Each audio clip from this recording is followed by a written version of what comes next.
Et pendant que vous l'écoutez parler, demandez-vous, est-ce un homme qui travaille pour le Hezbollah ou un égoïste ou un fuyard? Ou est-ce un homme qui parle très peu quand il n'a rien à dire, qui parle franchement et honnêtement? Honnêteté évidente. Est-ce un homme digne et décent? Est-ce un homme dont l'Amérique a eu beaucoup? Est-ce un homme qui était autrefois en fait l'archétype américain, le gars que vous admiriez, le gars que vous vouliez que votre fils soit? Que vous soyez d'accord ou non avec lui, vous parvenez peut-être à des conclusions complètement différentes. Mais pendant que vous l'écoutez parler, demandez-vous, est-ce le genre de personne qui me rend fier d'être un compatriote américain? Parce que c'est vraiment un référendum sur nous.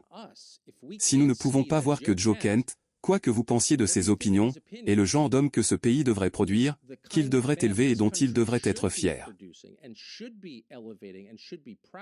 Si nous ne pouvons pas le voir, alors nous avons échoué au test et nous avons perdu. Mais jugez-le par vous-même. Voici Joe Kent. Joe, merci beaucoup d'être venu avec nous. J'apprécie ça. Je voudrais donc passer en revue la lettre que vous avez envoyée hier lorsque vous avez démissionné de votre poste de directeur du Centre national de lutte contre le terrorisme. Et fondamentalement, à travers les grands points et vous donner l'occasion de les expliquer. Vous avez beaucoup parlé au cours des dernières 24 heures, donc je pense qu'il serait très utile pour nous tous que vous parliez pour vous-même et étoffiez certains de ces points. Je vais juste lire le premier. Je ne peux pas, en toute bonne conscience, soutenir la guerre en cours en Iran. L'Iran ne représentait aucune menace imminente pour notre nation. L'Iran ne représentait aucune menace imminente pour notre nation. Comment en êtes-vous arrivé à cette conclusion? Je pense que c'est la clé. Je veux dire, cela serait plus difficile à expliquer si le secrétaire d'État, le président et le président de la Chambre n'étaient pas sortis et n'avaient pas déclaré que nous avions mené cette attaque à ce moment-là parce que les Israéliens étaient sur le point de le faire. Cela élimine donc l'argument selon lequel il y avait une menace imminente puisque l'Iran prévoyait de nous attaquer immédiatement. Cela n'existait tout simplement pas.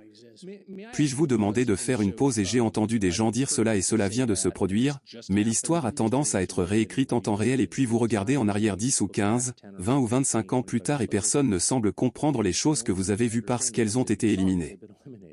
Je pense donc qu'il est important de s'arrêter et de dire voici ce que nous savons réellement. J'aimerais donc maintenant que nous puissions écouter une des déclarations auxquelles vous avez fait allusion et qui vient de Marco Rubio, le secrétaire d'État, et c'était peu de temps après le début de cette guerre et il expliquait, comme à son habitude, d'une manière réfléchie et précise. Ouais. Pourquoi voici le secrétaire d'État Marco Rubio? Le président a donc pris une très sage décision. Nous savions qu'il y aurait une action israélienne. Nous savions que cela précipiterait une attaque contre les forces américaines.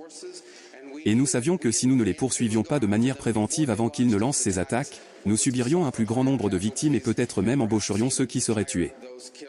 Et puis nous serions tous ici pour répondre à des questions sur les raisons pour lesquelles nous le savions et ne le savions pas. D'accord, c'est donc son explication presque contemporaine et ce n'est pas désinvolte. Il raisonne.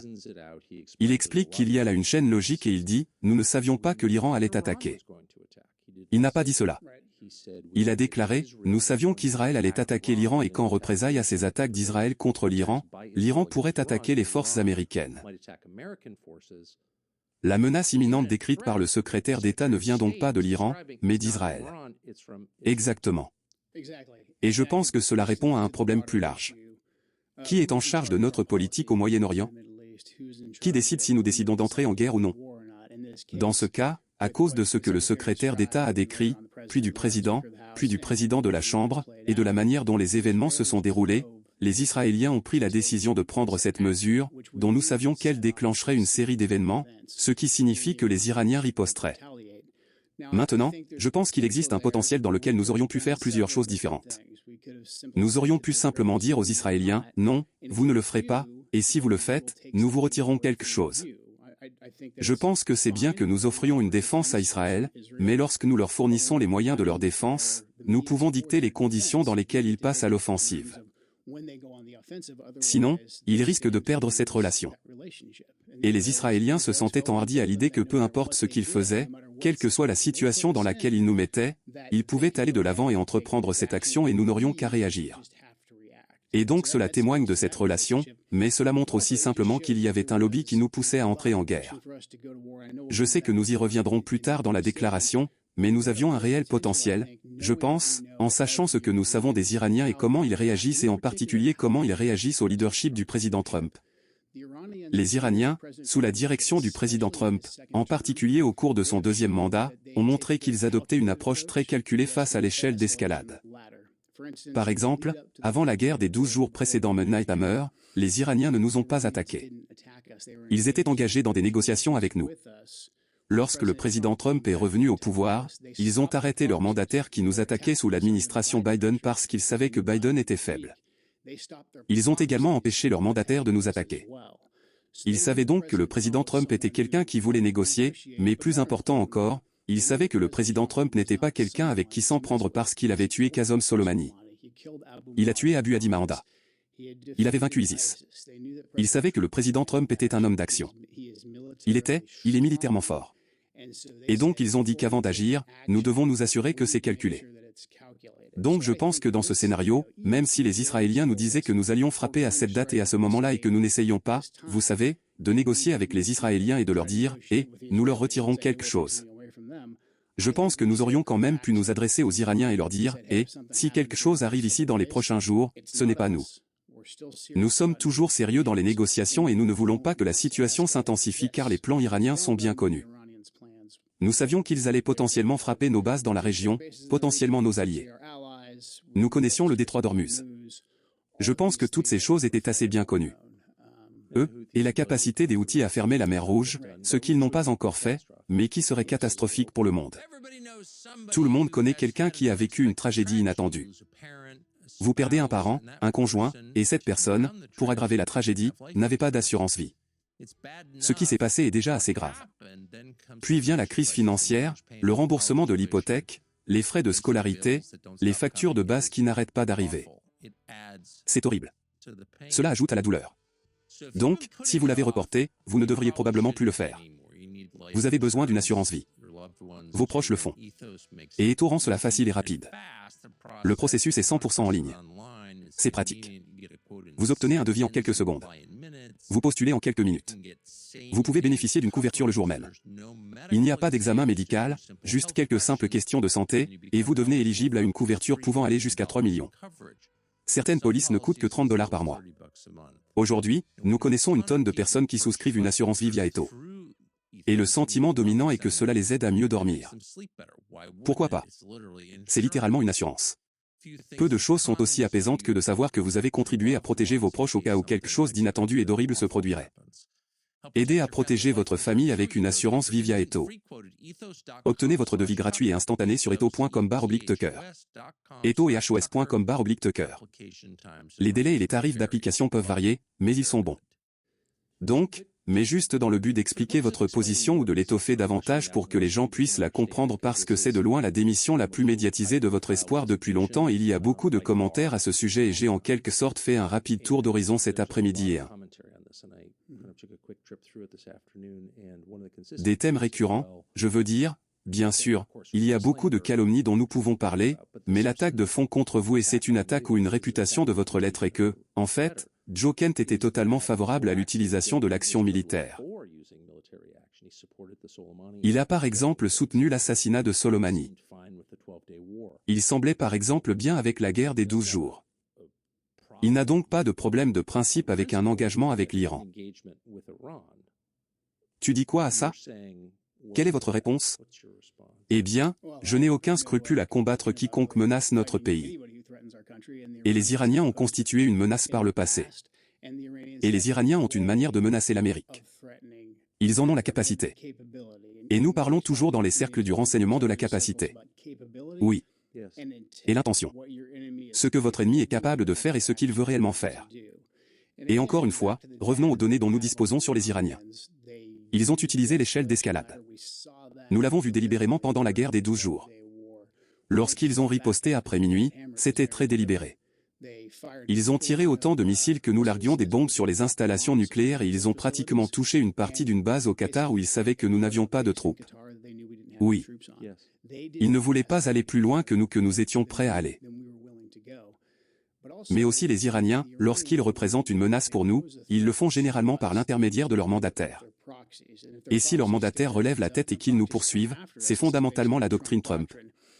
Nous les martelons et nous martelons leurs dirigeants de haut niveau. Qasem Soleimani était très efficace et très vénéré en Iran parce que les présidents précédents avant Trump, Obama et Bush ont laissé Qasem Soleimani courir partout, lever des armées par procuration, tuer des Américains et personne ne lui a jamais rien fait. Le président Trump a légitimement tué Qasem Soleimani. Nous avons eu son adjoint Abu Ani Mahanda qui avait du sang américain dans les mains. Les a fait sortir du champ de bataille, mais le président Trump s'est ensuite arrêté. Il a retiré ces deux acteurs clés du champ de bataille et a déclaré « Je ne vais pas poursuivre l'escalade avec l'Iran à moins que vous n'aggraviez avec nous ». Sachant que si nous frappions l'Iran et que nous frappions véritablement le régime, cela ne ferait que renforcer le régime. Alors le président Trump a fait quelque chose d'incroyablement intelligent. Utiliser cette action militaire décisive. Mais il a ensuite ajouté à cela un ensemble de sanctions économiques, des sanctions à pression maximale. Et nous pouvons débattre de la question de savoir si nous devrions ou non recourir aux sanctions en tant que principal détenteur de monnaie de réserve, peu importe. Mais il a fait pression sur les Iraniens économiquement après les avoir frappés dans la bouche et leur avoir montré que, je n'accepterai pas ça.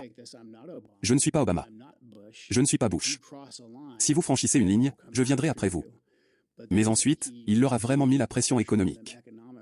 Et si vous regardez l'effet des sanctions économiques, c'est ce qui a poussé le peuple iranien à descendre dans la rue pour protester contre le gouvernement de l'ayatollah, ce qui est ostensiblement ce que nous souhaitons.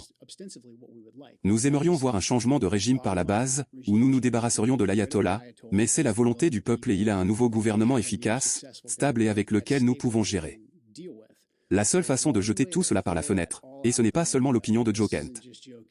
De très nombreux chercheurs et je pense que de nombreuses évaluations du renseignement ont également été rédigées à ce sujet. Je sais pertinemment que si nous frappions le régime, cela ne ferait que le renforcer. Et ce n'est pas, je pense, une simple question de bon sens. Je veux dire, je pense à moi et tu es probablement dans ce camp aussi. Nous n'aimions pas Joe Biden. Nous n'aimions pas Barack Obama. Mais si une force extérieure venait ici et essayait de les renverser alors qu'ils étaient présidents, je me rallierais à 100% autour du drapeau. C'est juste du bon sens. Donc, si nous voulions vous renforcer, vous avez rejoint l'armée sous Bill Clinton, pour qui, je suppose, vous n'avez pas voté, n'est-ce pas? C'est vrai. Vous avez rejoint le groupe en 1998. Vous avez parcouru tout le cycle de la guerre contre le terrorisme, je le remarque. Et j'ai servi comme sous-officier. Je pense que vous êtes entièrement votre officier de guerre sous-officier. Ouais. Officier Warren, 20 ans. Et je devrais juste dire que je déteste jamais faire référence au CV d'un homme comme à un point de données parce que vos idées existent séparément mais dans ce cas spécifique, cela signifie que vous passez la plupart de votre temps à combattre des mandataires iraniens. Ouais. Une bonne partie. Ouais. Vous êtes donc conscient de la menace iranienne. Vous avez personnellement eu recours à la violence contre cette menace. Beaucoup, je pense.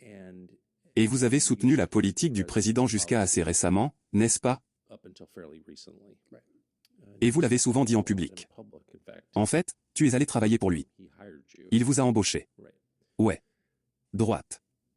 Mais voici, d'après ce que je peux dire, la question centrale, la menace imminente. Aujourd'hui, le président a répété à maintes reprises à de nombreuses personnes, y compris au public, que l'Iran ne pouvait pas posséder l'arme nucléaire. Je suis sûr qu'il a dû vous dire ça. Vous n'êtes pas obligé de le dire, mais il l'a dit à tout le monde. Est-ce juste? Ouais, c'est juste. Ils ne peuvent pas avoir d'armes nucléaires. Chaque fois qu'on nous le demande, nous répondons, commençons ici. Ils ne peuvent pas avoir d'armes nucléaires. D'accord, je l'ai compris. Tout le monde était d'accord avec cela sur le plan conceptuel. L'Iran était-il sur le point de se doter de l'arme nucléaire? Non, il ne l'était pas, vous savez, il y a 3 semaines quand tout a commencé et il ne l'était pas non plus en juin. Je veux dire, les Iraniens ont une décision religieuse, une fatwa contre le développement d'une arme nucléaire depuis 2004. C'est en place depuis 2004. C'est disponible dans la sphère publique. Mais nous n'avions également aucun renseignement indiquant que la fatwa était en train d'être désobéie ou qu'elle était sur le point d'être levée. La stratégie iranienne est en fait assez pragmatique. Les Iraniens sont évidemment conscients de ce qui se passe dans leur région et leur stratégie était de ne pas abandonner complètement leur programme nucléaire, car ils ont vu ce qui est arrivé à Mouammar Kadhafi en Libye lorsqu'il a dit « je n'ai plus d'armes nucléaires. Je ferai ce que tu dis. J'abandonnerai mes armes nucléaires. Et nous avons donné le prix Nobel de la paix. Ouais. Notre régime l'a changé, vous le savez, il a été exécuté par son propre peuple de la manière la plus horrible. Oh, sodomisé à coups de baïonnette. Droite. D'accord. C'est donc la leçon que je pense que la région entière en a tirée quand Hillary Clinton, malheureusement, c'est ce que les bellicistes néoconservateurs néolibéraux ont montré à tout le monde dans la région. Et puis, à l'inverse, les Iraniens savaient aussi que s'ils sortaient et disaient « Ok, nous avons une arme nucléaire », qu'ils bluffaient ou non, Saddam Hussein, en Irak, juste à côté. Donc ils l'ont en quelque sorte fait pendre, je pense qu'il a été pendu par son propre peuple, vous savez, après une guerre sanglante, vous savez, qui se poursuit essentiellement à l'intérieur de l'Irak. La position iranienne, vue du point de vue de la région, était donc en réalité assez pragmatique. Ils s'empêchaient, vous savez, de développer eux-mêmes une bombe, mais ils voulaient toujours avoir la capacité qu'ils voulaient, pouvoir s'enrichir. Ils voulaient pouvoir disposer de certains composants afin de ne pas en être complètement privés. Et nous estimons toujours qu'il leur faudra plusieurs mois, voire un an, voire 2 ans avant de pouvoir réellement développer une arme nucléaire. Et ce n'est pas parce que les Iraniens sont des gens stupides. Je pense que nous pouvons dire dès maintenant que les Iraniens sont tout sauf stupides. Ils avaient la capacité, je pense, de développer une arme nucléaire, où ils auraient pu simplement échanger une tonne de pétrole avec le Pakistan ou avec quelqu'un d'autre pour obtenir une arme nucléaire. Ils ne faisaient pas ça. Nous n'avions aucune indication qu'ils l'étaient. Alors pourquoi a-t-on dit au président qu'ils étaient sur le point d'y parvenir? Pourquoi, au début de chaque conversation sur l'Iran, le président dit-il qu'il ne veut pas que l'Iran ait l'arme nucléaire? Pourquoi était-ce la question centrale quand et vous le sauriez puisque vous étiez directeur du Centre national de lutte contre le terrorisme?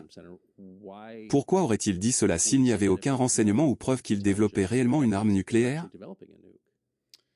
Donc, quelque chose.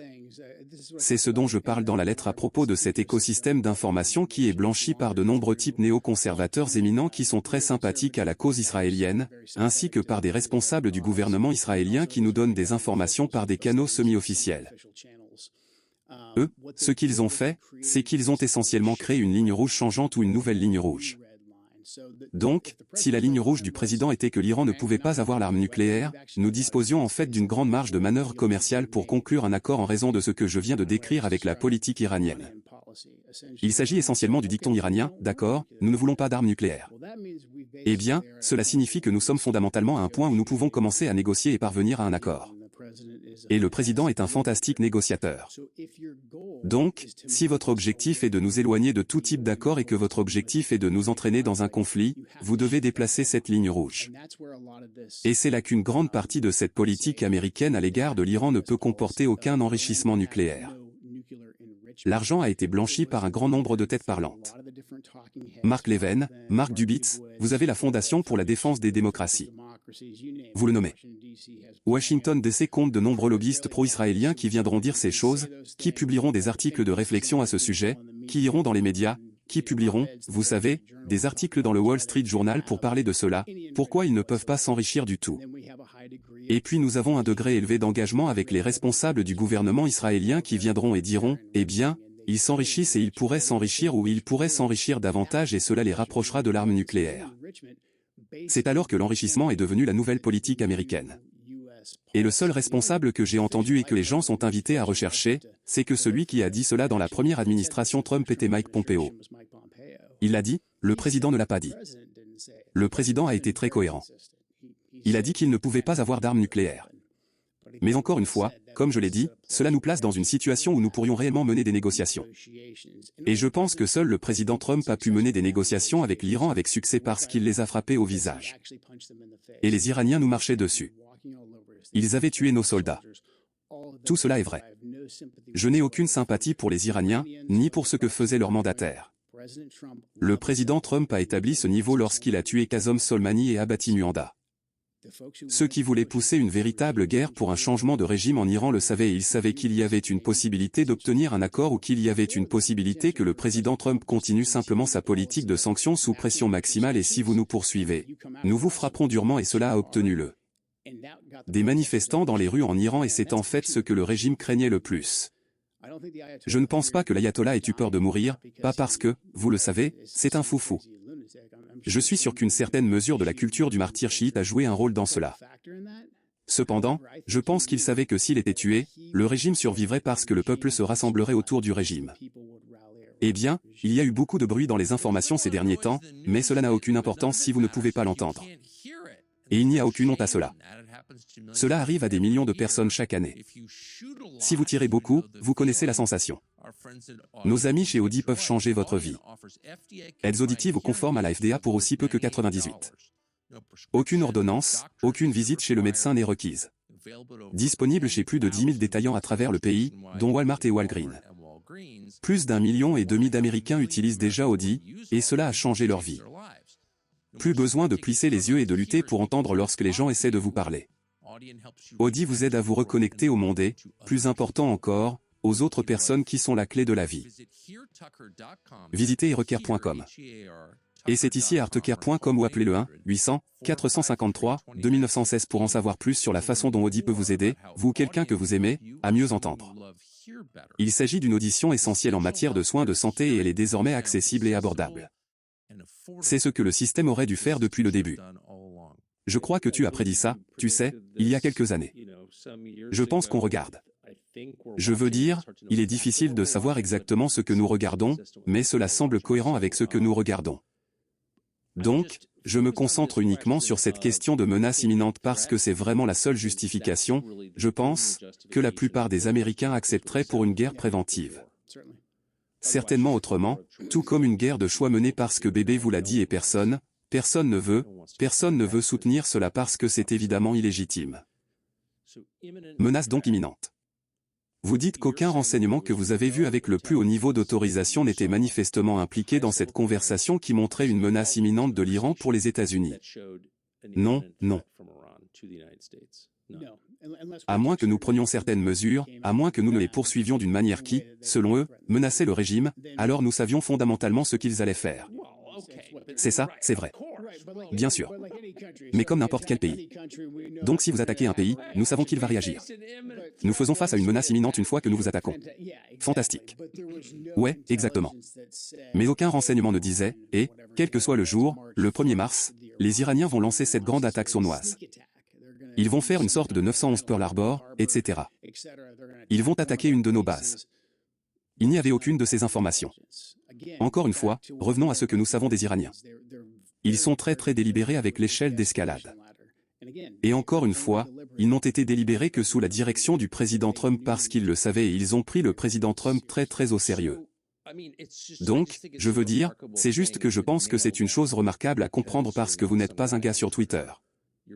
Vous êtes un haut responsable, depuis hier, un haut responsable du renseignement américain qui n'est pas hostile au président Trump, qui ne viendra pas ici pour écrire un télélivre ou lancer une carrière médiatique. Donc je pense que vous êtes sobre à ce sujet. Et juste pour être clair, aucun renseignement n'a montré une menace imminente. Aucun renseignement n'indiquait qu'ils étaient sur le point de fabriquer une arme nucléaire. En effet, aucun renseignement n'a montré qu'ils essayaient de fabriquer une arme nucléaire et personne que vous connaissez n'a dit que je l'avais vu, mais vous ne l'avez pas fait. Cela existe mais vous ne l'avez tout simplement pas vu. Avez-vous déjà entendu quelqu'un dire qu'il existe des informations qui montrent cela ? Je ne savais pas mais je sais comment cela fonctionne. Je sais que les responsables israéliens, certains du renseignement, d'autres du gouvernement, s'adresseront aux responsables du gouvernement américain et diront toutes sortes de choses dont nous savons, grâce à nos services de renseignement, qu'elles ne sont tout simplement pas vraies. Et ils diront, je vous donne un aperçu. Ce n'est pas encore parvenu aux services de renseignement, mais voici ce qui va se passer. Et cela n'arrive généralement pas, attendez une seconde. Je veux dire, je pensais que les décideurs politiques américains prenaient leurs décisions sur la base des renseignements collectés et ou vérifiés par nos services de renseignement. C'est pourquoi nous avons des agences de renseignement qui absorbent des centaines de milliards par an. Mais vous dites que les responsables israéliens ont court-circuité l'ensemble du gouvernement américain et se sont adressés directement aux décideurs politiques américains pour leur dire, peu importe ce que dit votre pays. Voici ce que nous savons. C'est ce que tu dis ? Je veux dire, généralement, ils sont plutôt habiles et ils disent, cela n'est pas encore dans les canaux de renseignement parce que ça va prendre un certain temps pour y arriver. Et les voilà sur le point de fabriquer une bombe. Vous savez, ils le feront, je ne sais pas, vous choisissez votre sujet. Souvent, ils échantillonnent différentes choses jusqu'à ce qu'ils trouvent ce qui colle. Mais en général, le récit selon lequel, vous savez, ils vont lancer une attaque préventive ou tout simplement ils vont construire une arme nucléaire et si nous ne les arrêtons pas maintenant, ils vont construire une arme nucléaire et l'enrichissement est la voie à suivre pour y parvenir. Ils vont continuer à s'enrichir quel que soit le pourcentage. L'enrichissement est devenu le récit. Et donc cela a raccroché et cela a court-circuité et vraiment saboté l'ensemble des négociations parce que les Iraniens ont essentiellement dit que nous n'allions pas négocier si le point de départ n'était pas un enrichissement. Et encore une fois, cela n'avait rien à voir avec une arme nucléaire. Et les Iraniens étaient pour l'essentiel d'accord avec cela.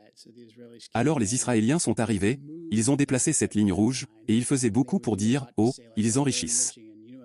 Et tu sais ce que ça veut dire? Cela signifie que dans un laps de temps donné, ils pourraient avoir une bombe nucléaire. Vous devez demander maintenant. Et puis la façon dont l'écosystème fonctionnerait serait que les têtes parlantes à la télévision, vous savez, vous êtes celle de Marc Levent, Sean Hannity, etc. Ils diraient exactement la même chose ce soir-là à la télévision où il y aurait, vous savez, un article écrit dans le Wall Street Journal, le New York Times qui dirait quelque chose de très, très similaire. Pourtant, si vous avez regardé dans les renseignements classifiés, nous n'avons rien vu de tout cela. Je veux dire, ça a dû être une expérience tellement étrange pour toi. Bizarre puisque vous avez accès aux agences de renseignement les plus grandes, les plus puissantes et probablement les meilleures au monde. Et vous voyez des gens dire des choses comme des faits alors que vous savez que ce ne sont pas des faits, n'est-ce pas? Comment c'était? Exaspérant. Et je pense que c'est pour cela qu'en général, avant cette dernière itération, bon nombre de décideurs clés n'étaient pas autorisés à venir exprimer leur opinion au président. Interdit par qui? Je pense qu'il est important pour moi en ce moment de m'en tenir aux faits. Je ne veux pas citer de nom. Je ne veux pas que ça devienne une injure où tu sais que ce type a fait ça ce jour-là. Mais tout dirigeant a des gardiens. Donc, vous dites que des gardiens vous ont empêché de transmettre cette information directement au président. Eh bien, il n'y a pas eu de débat approfondi. Donc en général parce que notre évaluation n'avait vraiment pas changé. Vous savez, nous les enverrions via les canaux de renseignement. Tout le monde lit en quelque sorte les mêmes renseignements, mais ce qui est réellement communiqué au président peut être très différent selon qui et comment il est fourni. Et sans qu'un niveau soit fixé par la communauté du renseignement, quelqu'un comme DNI Gabar arrive et dit « Président, voici l'étendue complète des renseignements, et ce que cela signifie, il vous manque en quelque sorte ce contrôle de santé mentale pour savoir où nous en sommes au moins un bon échantillonnage, vous savez, pour évaluer l'exactitude de ce que disent les Israéliens. » Et ce processus, à mon avis, a été largement étouffé dans cette deuxième itération. Il y a eu des débats et des discussions intenses qui ont conduit à la guerre de 12 jours jusqu'à Midnight Hammer. Mais pour moi, ce deuxième tour et je suis sûr que d'autres le réfuteront et ne seront pas d'accord avec moi, mais il a été mené par une poignée de conseillers autour du président. C'est vrai. Je crois que ce que tu dis est vrai. À mon avis, et vous en savez plus que moi, il n'y avait pas beaucoup de gens directement autour du président qui travaillent là-bas et qui travaillent à la Maison-Blanche. Vous connaissez les principes qui plaident agressivement en faveur de cette guerre. Pensez-vous qu'il y avait, je veux dire, y avait-il une majorité de ces 10 meilleurs conseillers qui disaient que nous devions faire cela maintenant? Je pense que le cercle autour de lui était très très serré et très petit et je pense qu'ils étaient tous sur la même partition de musique et je pense que beaucoup d'entre eux tiraient leurs informations de l'écosystème que j'ai décrit.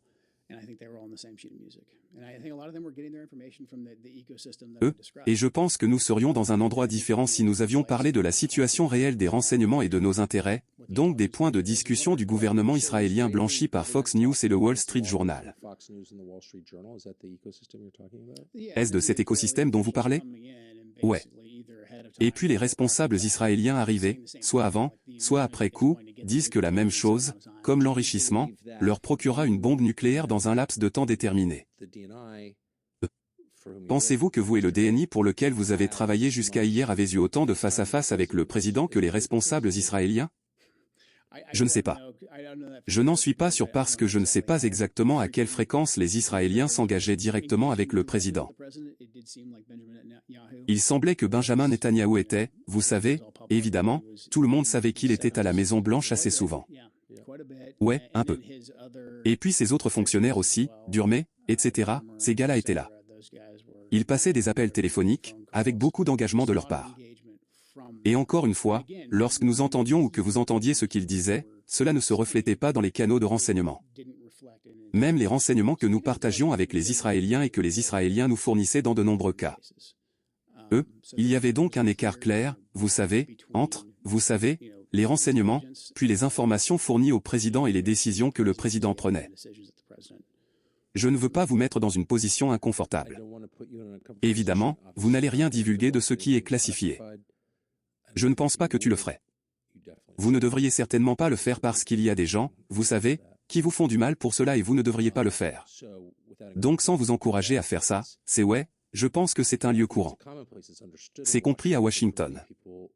Et j'ai entendu de nombreuses personnes qui travaillent dans votre entreprise dire qu'une partie substantielle de nos informations touche Israël à un moment donné ou qu'elles sont collectées par eux. Il est façonné par eux. Ce n'est pas purement américain. Est-ce que c'est juste? Est-ce que vous pensez que c'est juste?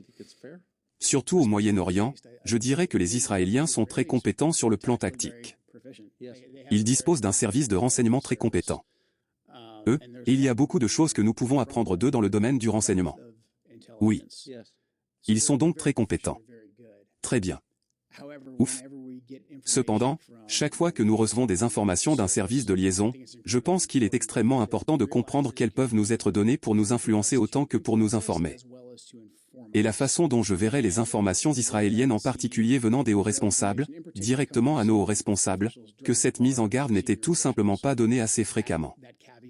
Et bien souvent, cela est en partie dû, vous savez, à des pratiques bureaucratiques, mais la plupart du temps, je pense, c'est simplement que nous nous sentons très à l'aise avec les Israéliens. Beaucoup d'entre eux ont la double nationalité. Ils nous ressemblent. Ils ne se sentent pas étrangers. Nous passons en quelque sorte à un mode plus complaisant où nous faisons confiance en grande partie à ce qu'ils ont à dire, sans garder à l'esprit qu'ils ont leur propre programme et que nous avons notre propre programme en fin de compte. Maintenant, je dirais que nous avons souvent le même programme. Vous savez, c'est je pense que tactiquement, vous êtes pareil lorsqu'il s'agit de combattre le Hezbollah, lorsqu'il s'agit de lutter contre le terrorisme, bien sûr.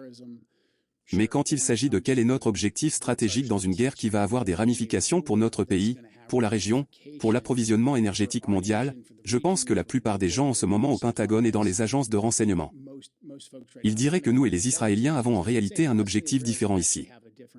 Je ne crois pas que notre objectif ait été clairement défini parce que nous évitons un changement de régime. Les Israéliens n'hésitent pas à changer de régime. Ils veulent assommer, verrouiller, stocker et mettre à rude épreuve le gouvernement actuel. Ils ne semblent pas avoir de plan pour la suite. Eh bien, c'était ma prochaine question. Et je pense que vous auriez entendu parler d'un tel plan.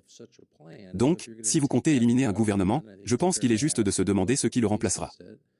Et j'ai posé cette question à un tas de gens, à beaucoup de gens, sans jamais obtenir de réponse, à part qu'il n'y a pas de plan. Les Israéliens n'ont pas de plan parce qu'ils s'en moquent. Pensez-vous que c'est juste? Je pense que c'est tout à fait juste. Je pense qu'en tant qu'Américains, nous voulons, à juste titre, un objectif clairement déclaré et un état de guerre. Je pense que c'est quelque chose qui est né de l'ère du Vietnam. Les Américains veulent savoir pourquoi nous partons en guerre, ce qu'est l'instauration et ils peuvent adhérer en général si cela est clairement exprimé. Ce n'est pas le cas de l'Iran. Les Israéliens sont différents. Je pense encore et toujours parce qu'ils sont nombreux à parler anglais. Culturellement, ils ressentent la même chose. Mais les Israéliens ont une tolérance bien différente quant au comment et au pourquoi ils entrent en guerre et quant à leur endurance à la guerre. Les Israéliens sont tout à fait d'accord avec le fait que l'Iran sombre dans le chaos. Cela signifie que l'ayatollah et le CGRI ne peuvent plus vraiment les menacer. L'argent du Hezbollah pourrait leur être coupé dans la tête. Et un chaos total en Iran n'est pas nécessairement une mauvaise chose pour les Israéliens, pour nous, pour l'énergie mondiale, pour le détroit d'Ormuz, pour nos partenaires du CCG, pour les problèmes de migration massive en Europe. C'est un problème majeur. C'est une catastrophe pour le monde. Et c'est un peu ironique d'avoir eu droit à des conférences pendant quelques semaines sur, vous savez, le vaillant peuple iranien et comment nous devions le sauver. Et puis beaucoup de communautés d'exilés ici aux États-Unis, d'Iraniens, dont beaucoup de gens vraiment sympas, ont sauté à bord, nous avons dû sauver notre peuple. Mais d'après ce que vous dites, et d'ailleurs d'après les faits, ce n'est pas vraiment une opinion. Il n'existe aucun plan pour ce qui se passera après le changement de régime. Comme si les gens qui soutiennent cette ligne seraient simplement heureux de voir une guerre civile permanente là-bas, ce qui est de la folie. Donc si vous voulez un vrai changement de régime et que nous voulons que le peuple se soulève, nous voulons que cela se produise de manière assez organique, agir de manière agressive après l'ayatollah était la dernière chose que nous aurions dû faire à nouveau, comme je ne suis pas fan de l'ancien chef suprême, vous savez, peu importe, il était. En modérant leur programme nucléaire, il les empêchait d'obtenir une arme nucléaire. Si vous le retirez, si vous le tuez de manière agressive, les gens vont se rassembler autour de ce régime et du prochain ayatollah que vous aurez, et je pense que c'est le cas d'après les données que nous avons avec son fils. Le prochain ayatollah que vous aurez sera plus radical parce qu'il devra montrer au peuple qu'il va résister. Et il y a toujours une tension en Iran entre le CGRI, le corps des gardiens de la révolution iranien, et les religieux qui dirigent le pays. Il y a une tension saine, je pense, entre les deux, une rivalité. Les dirigeants du CGRI, ce sont les troupes de Qasem Soleimani. Ce sont les gars que Soleimani a entraînés. Ces gars-là, pour la plupart, ont fait leurs armes dans la guerre Irak-Iran. Beaucoup d'entre eux ont fait leurs armes en combattant contre nous en Irak. Ils ont fait leurs armes en combattant les I en Irak et en Syrie. Ils ont créé le Hezbollah. Ils ont formé et armé le Hezbollah. Donc ces gars sont en fait assez sérieux et assez durs et ils sont prêts à se battre et ils veulent se battre. Et donc en tuant les ayatollahs, nous leur avons donné plus de pouvoir parce que maintenant, en interne, ils peuvent dire « Eh, vous tous qui pensiez que nous pouvions négocier avec les Américains, vous êtes des idiots. Nous devons les combattre. » Donc, je pense que plus cela dure, plus il y a de négociateurs, plus il y a de modérés qui sont tués comme nous venons de tuer, vous savez, Ali Arjani, qui était un négociateur désireux de nous conclure un accord. Encore une fois, écoutez, je n'aime pas le CGRI. Je n'aime pas les Iraniens. Mais vous devez réaliser que, au cas où vous seriez à l'écoute maintenant, vous avez combattu leur mandataire. J'ai combattu leur mandataire. Je veux dire, j'en ai mis un nombre incalculable dans des poignets flexibles, c'était bien pire. Je m'en suis pris aux Iraniens. J'étais dans, vous savez, des groupes spécialisés qui s'en prenaient aux Iraniens et à leurs mandataires. Eux, ce sont des gens très sérieux. Ce ne sont en aucun cas des surhommes. Ce sont des humains. Mais ils sont sérieux. Et si vous donnez au CGRI une raison de prendre plus de contrôle et qu'il obtient le soutien du peuple parce que, encore une fois, vous savez, vous tuez l'ayatollah, ils peuvent dire « Eh, le dernier gars était trop modéré. Regardez ce que cela nous a apporté. Par exemple, donnez-nous plus de contrôle. » Je comprends. Et le peuple iranien va dire « Eh bien, en fait, oui, je n'aime pas me faire bombarder par les Américains et les Israéliens. » Peut-être que nous devons écouter le CGRI. Donc, beaucoup de ces points que vous faites valoir, je pense, sont perspicaces, mais ils sont également assez évidents si vous y réfléchissez pendant 10 secondes. Il semble donc que vous ayez deux objectifs différents. Vous avez décrit l'objectif d'Israël comme étant simplement un changement de régime, un chaos permanent, retirer l'Iran de la carte en tant qu'État-nation cohérent, et simplement le lier au chaos interne. Quels que soient les effets de cette situation sur le reste du monde, ils sont tous désastreux. Ensuite, du côté américain, il y a l'objectif déclaré du président, à savoir que nous ne pouvons pas laisser l'Iran posséder une arme nucléaire, qu'il n'avait pas et qu'il n'essayait pas de construire de manière imminente. Droite ? D'accord. Donc, si vous réunissez ces deux-là dans une mission commune dans une guerre comme celle-là, vous êtes notre partenaire dans cette guerre. Ouais. Ensuite, vous créez toutes sortes de très mauvaises incitations. MHM. Et maintenant, l'Arjani, je pense, a été tué par les Israéliens. Vous avez vu aujourd'hui les Israéliens faire exploser les installations de gaz naturel du Qatar, dans le champ de gaz naturel du Qatar qui alimente le reste du monde. LG. Cela semble être des mesures très évidentes, non pas pour minimiser la menace iranienne, mais pour enfermer les États-Unis dans une guerre permanente. Nous ne pouvons pas sortir après avoir fait ça. Vous tuez le négociateur. Vous attaquez notre allié le plus proche dans la région, c'est probablement le Qatar. Apparemment, vous attaquez le Qatar. Comme si personne ne pensait que cela pourrait arriver. Et malheureusement, il n'y a pas de règne sur les Israéliens. Je veux dire, nous continuons à nous référer à eux comme si nos partenaires étaient égaux. Les meilleurs partenaires que nous ayons jamais eus. Mais en fin de compte, les Israéliens ne pourraient rien faire sans nous. Et donc nous agissons contre nos intérêts d'une manière très évidente et très sérieuse. Et encore une fois, c'est évident si nous avons déclaré que notre objectif est simplement de leur enlever la capacité de s'enrichir, de leur enlever leur balistique et de leur enlever leur marine, tout ce genre d'objectifs tactiques. Si nous disons que tel est notre objectif et que c'est à ce moment-là que nous pourrons parvenir à un point où nous pourrons simplement sortir, il est dans l'intérêt des Israéliens de nous ancrer de plus en plus dans cette voie. Exactement. Et c'est exactement ce qu'ils font en ce moment. Vous savez, quand les Israéliens ont tué Lorraine Johnny, je pense que je me suis peut-être mal exprimé et j'ai dit que nous l'avions tué, nous ne l'avions pas tué. Les Israéliens l'ont frappé. Mais je crois en l'Iran à ce stade de la guerre, ils le voient comme si cela nous plaisait ou non, je pense qu'ils le voient comme nous et les Israéliens, comme étant en quelque sorte la même chose. Nous l'avons décrit ainsi parce que nous, les Israéliens, ne pourrions rien faire sans nous. Et c'est là que la relation est tout simplement décalée. S'ils ont des objectifs différents des nôtres, que faisons-nous en les laissant conduire la guerre? Donc, vous venez de dire quelque chose qui a été contesté à plusieurs reprises par Marc. Eh bien, je ne nommerai personne, mais par les défenseurs d'Israël. Il s'agit d'un département de relations publiques ici aux États-Unis, ce qui est énorme. Et tu as dit qu'ils ne pourraient rien faire sans nous. Vous entendez souvent ces promoteurs et ces lobbyistes dire qu'Israël veut simplement mener ses propres guerres. Reculez et laissez-nous le faire. N'est-ce pas que j'aimerais que nous fassions l'expérience? Nous essayons cela. Que se passerait-il? Vous savez, moi encore, les Israéliens, ils ont une grande intelligence, ils ont la capacité de sortir et de collecter de grands renseignements. Ils ont une armée très compétente, mais c'est un très petit pays. Je pense qu'Israël serait capable de se défendre. Je pense qu'il pourrait mener, vous savez, des frappes limitées à ses frontières. Je pense qu'elle pourrait continuer à commettre des assassinats ciblés assez impressionnants. Oui. Contre ses adversaires. Et donc je pense que vous le verriez relativement contenu. Ce qu'il ne pourrait pas faire, c'est renverser des gouvernements entiers. Si on ne pouvait pas faire quelque chose comme la guerre en Iran ou la guerre en Irak.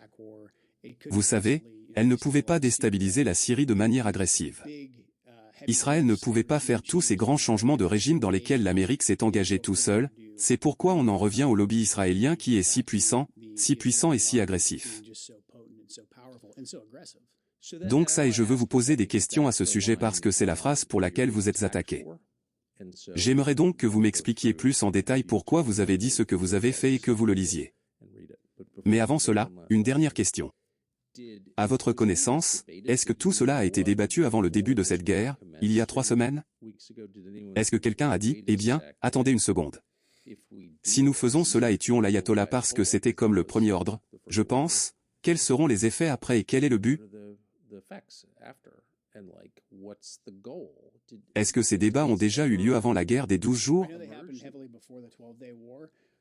Je pense que lorsque les Israéliens sont revenus et ont dit qu'ils voulaient faire cela, je ne pense tout simplement pas qu'il y ait eu de débat. Je pense uniquement en fonction de l'écosystème et de l'influence exercée. Parce que d'une certaine manière, c'est un peu humiliant puisqu'on nous a dit qu'on m'avait dit à tout le pays qu'après la guerre de 12 jours, il n'y avait plus de menace nucléaire iranienne. Nous nous en sommes débarrassés. Je n'imagine pas ça. C'est arrivé l'été dernier. Ouais. Vous souvenez-vous de ces déclarations? Ouais. Je veux dire, opération Minute Hammer, oui. Détruit leur capacité nucléaire. Alors, comment se fait-il que nous ayons fini 6 mois plus tard par recevoir une autre conférence sur leur capacité nucléaire et sa menace imminente pour les États-Unis et les missiles balistiques à pointe nucléaire visant Miami et tout le reste? Et personne, tout d'abord, il n'y a pas eu de protestation organisée contre cela comme dans un pays normal. Vous pensez que les gens se lèvent et disent « Ouah, ouah, ouah, ouah, ouah ». Vous venez de nous dire il y a 6 mois exactement le contraire. Qu'est-ce que les gens du monde de l'Intel ont dit en interne, ce qui se passe? Je pense simplement que la planification était tellement compartimentée qu'il n'y a pas eu de débat car c'était une fatalité. Peut-être que le moment exact qu'ils n'avaient pas connu, ils n'en étaient pas exactement conscients ou qu'il fallait en débattre, quand le faire, mais cela semblait être une fatalité. Et je suis sûr que d'autres diront non, ce n'est pas du tout le cas. Mais il n'y a pas eu de débat solide, comme si on entrait dans la guerre des 12 jours. Parce qu'une grande question que beaucoup d'entre nous se posaient et qui étaient sceptiques quant à l'opération Minute Hammer était acceptable, alors nous faisons ceci. Nous savons que le seul objectif des Israéliens est un changement de régime. Qu'est-ce qui nous fait penser qu'ils vont arrêter? Et s'ils s'arrêtent pendant un certain temps, pourquoi ne serons-nous pas de retour au même endroit dans 6 mois, là où ils disent que nous devons y retourner? Et c'est essentiellement exactement ce qui s'est passé. Donc cela a été soulevé, c'est à ma connaissance que cela a été soulevé en juin. C'était comme, et, que se passe-t-il ensuite? Donc, vous retirez au nucléaire la possibilité de s'enrichir et de potentiellement développer une arme nucléaire. C'est fait. Nous savons que les Israéliens ont un objectif complètement différent. Une partie de cette frappe, Midnight Hammer, visait également à amener les Israéliens à mettre fin à la guerre de 12 jours. Mais nous savions, grâce à ce que les Israéliens nous ont dit, qu'ils voulaient que le moment soit venu de renverser le régime et qu'ils ne voulaient pas que l'ayatollah soit au pouvoir. Ils veulent un changement de régime. Ils veulent un nouveau gouvernement là-bas. Alors nous avons dit, d'accord, sachant que nous savons que cette grève limitée que nous allons faire ne sera pas suffisante. À un moment donné, les Israéliens vont revenir vers nous et nous dire, nous devons y retourner. Et avec cette connaissance, et je pense que parce que beaucoup d'entre nous l'avaient souligné et parce que les Israéliens l'avaient dit, il n'y a pas eu de grand débat cette dernière fois, vous savez, je pense qu'ils ont eu cette discussion, vous savez, à huis clos et il n'y avait aucune chance pour une quelconque dissidence. Des voix s'expriment, mais vous penseriez bien que je l'ai vu avant de savoir que lorsqu'une question comme celle-ci se pose, les personnes qui prennent la décision se tournent immédiatement vers leurs propres agences de renseignement et dans votre cas, l'agence que vous connaissez a juridiction sur ces agences et dit toutes les informations disponibles sur le question du programme nucléaire iranien, toutes les informations disponibles sur la question des ICBM ou du programme de missiles balistiques, toutes les informations disponibles sur ce qui pourrait arriver si nous renversons le régime en place. Comme si tout cela était joué depuis longtemps. Il y a un processus constant de collecte d'informations à ce sujet. Correct. Ouais. Et c'est ce que nous avons fait avant la guerre des 12 jours. Mais cette fois, non. Mais cette fois, non. Pas à ma connaissance. Et je suis sûr que l'administration dira, non, vous n'avez tout simplement pas été invité. Mais j'ai une assez bonne idée de à quoi ressemblent ces réunions. Et même si je n'avais pas été invité, vous savez, j'aurais au moins su qu'ils avaient eu lieu. Encore une fois, il semblait évident que cela se... Donc, je ne veux presque pas en parler parce que c'est tellement pénible, mais je dois poser une question sur le retour de flamme, les effets. Ouais. Les effets en aval de l'action militaire, du terrorisme aux États-Unis. Et j'ai le sentiment que nous allons en voir une partie, mais je veux vous demander, mais puisque vous êtes un expert reconnu sur cette question et que vous avez passé votre vie d'adulte à combattre les mandataires iraniens et parce que nous entendons toujours que certains d'entre eux sont aux États-Unis, est-ce que quelqu'un est allé vers vous et vous a dit, si nous faisons cela, quelles sont les chances que nous ayons des attaques terroristes dans notre pays, ici aux États-Unis? C'était un élément ou un produit de renseignement que nous avions élaboré nous-mêmes, je parie. Est coordonné au sein de la communauté du renseignement. Fondamentalement, nous avons parlé, vous savez, de la capacité des Iraniens à mener, vous savez, des attaques de type cellule dormante, qui est en fait assez limitée. L'idée même de cellules dormantes ou de cellules fonctionnant, est un défi dans l'environnement actuel parce que les cellules doivent communiquer entre elles et nous sommes assez doués pour comprendre cela. La véritable menace et la plupart des grandes organisations terroristes ont en quelque sorte évolué vers ce modèle, ce sont les acteurs solitaires. C'est inspirer les gens déjà en place en utilisant les médias. Il y a déjà eu beaucoup de retours de flammes, vous savez, parce que pendant la guerre à Gaza, le Hamas a utilisé la propagande de manière très efficace, je pense, pour s'attirer beaucoup de faveurs auprès des jeunes ici aux États-Unis et à l'étranger. Et il y a eu de multiples attaques terroristes en Amérique l'année dernière, où Gaza a été cité parce qu'elles ont absorbé une partie de la propagande provenant de Gaza. Et ces gens n'étaient pas, vous savez, des agents iraniens infiltrés. Ils étaient ici, des gens du pays. Et donc nous avons dit, la plus grande menace en ce moment n'est pas que les Iraniens vont aimer faire venir des gars en douce et qu'ils attendent ici depuis des années et qu'ils sont des agents de la force de transport de marchandises. C'est toujours possible. Encore une fois, les Iraniens sont également très compétents. Et ils ont déjà essayé quelque chose de ce genre dans le passé, sous l'administration Obama, lorsqu'ils ont tenté de tuer l'ambassadeur saoudien à Georgetown. Nous étions donc inquiets à ce sujet, mais ce qui nous inquiétait davantage, c'était le fait que Biden avait ouvert la frontière pendant plus de 4 ans. Et j'ai témoigné publiquement devant le Congrès en décrivant les 18 000 terroristes présumés connus qui pourraient potentiellement se trouver dans le pays. Depuis, nous en avons découvert potentiellement davantage. Le problème est que la comptabilité sous l'administration Biden était un peu comme la frontière. C'était grand ouvert. Et donc, nous ne savons pas combien de personnes se trouvent réellement dans le pays et qui ne devraient pas être ici. C'est des millions. Combien d'entre eux ont des liens avec des pays adjacents à l'Iran ou iraniens? Nous sommes toujours là, car lorsque je suis parti, nous travaillons encore sur certains de ces chiffres, mais nous avons assisté à plusieurs attaques terroristes depuis le début de ces opérations en Amérique et elles correspondent toutes à ce modèle inspiré par un acteur solitaire. Donc, le retour de flamme est que plus cela dure et plus la propagande est inévitablement transformée en arme, nous allons très probablement voir ici plus de gens se radicaliser. Maintenant, franchement, je pense qu'aucune de ces personnes, et c'est une autre grande chose à propos du président Trump, aucune de ces personnes ne devrait être dans le pays. Nous devrions avoir des politiques d'immigration plus strictes. Nous devrions être concentrés en ce moment. Notre objectif devrait être de trouver tous ceux qui ne devraient pas être dans notre pays en ce moment et de les faire sortir le plus rapidement possible, et non de se lancer dans une autre aventure à l'étranger. Je me demande. Je veux dire, vous l'avez déjà vu, à la suite d'une récente attaque terroriste, les néoconservateurs utilisent cette attaque comme un moyen d'essayer de censurer, de faire taire, peut-être même d'emprisonner les critiques de la décision d'entrer en guerre en Iran. C'est donc presque comme si vous contrôliez les deux côtés. Comme vous prenez une guerre qui attise inévitablement la haine religieuse parce que vous prenez le meurtre d'un chef religieux. D'accord ? Vous contribuez donc à créer une guerre de religion générationnelle permanente. Et puis, lorsque votre pays ou le pays dans lequel vous vivez et dont vous ne vous souciez pas vraiment ressent les effets lorsque des Américains sont tués à cause de cela, vous utilisez leur mort pour justifier la réduction au silence des personnes qui vous ont critiqué. Est-ce que cela a du sens? Non, exactement. Ouais. Alors, à quel point craignez-vous que nous en voyions davantage? Je suis très inquiet. Je pense que nous prions pour que nous ne le fassions pas, mais les chances ne sont pas en notre faveur, compte tenu de l'ouverture de nos frontières. Évidemment, ce type de propagande radicalise les gens. Encore une fois, nous avons déjà assisté à des attaques. Nous avons assisté à des attaques inspirées par le conflit à Gaza. Donc, je pense que nous allons voir davantage de cela. Et puis, vous savez, j'ai fait l'erreur d'ouvrir Twitter plusieurs fois aujourd'hui. Il y a des gens qui demandent, vous savez, que les voix dissidentes soient inculpées, incarcérées bien sûr, etc. Et donc, vous savez, l'érosion des droits civils, je pense, en période de conflit n'est malheureusement rien de nouveau. Nous l'avons déjà vu. C'est la règle. Mais je me demande cependant, c'est comme si les gens en parlaient ou peut-être qu'ils n'en avaient pas parlé, mais est-ce que quelqu'un avant cela? Je veux juste lui poser la question à nouveau pour m'assurer de bien comprendre la réponse.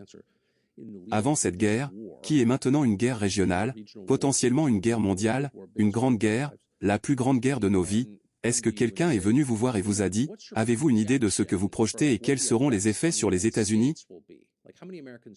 Comme combien d'Américains pourraient mourir au centre commercial à cause de ça ou à l'école? Nous avons rédigé une évaluation de manière proactive, ce que nous avons tendance à faire de toute façon. Mais encore une fois, il n'y a tout simplement pas eu un processus énorme dans un débat sur cette dernière itération. Mais ça vous inquiète.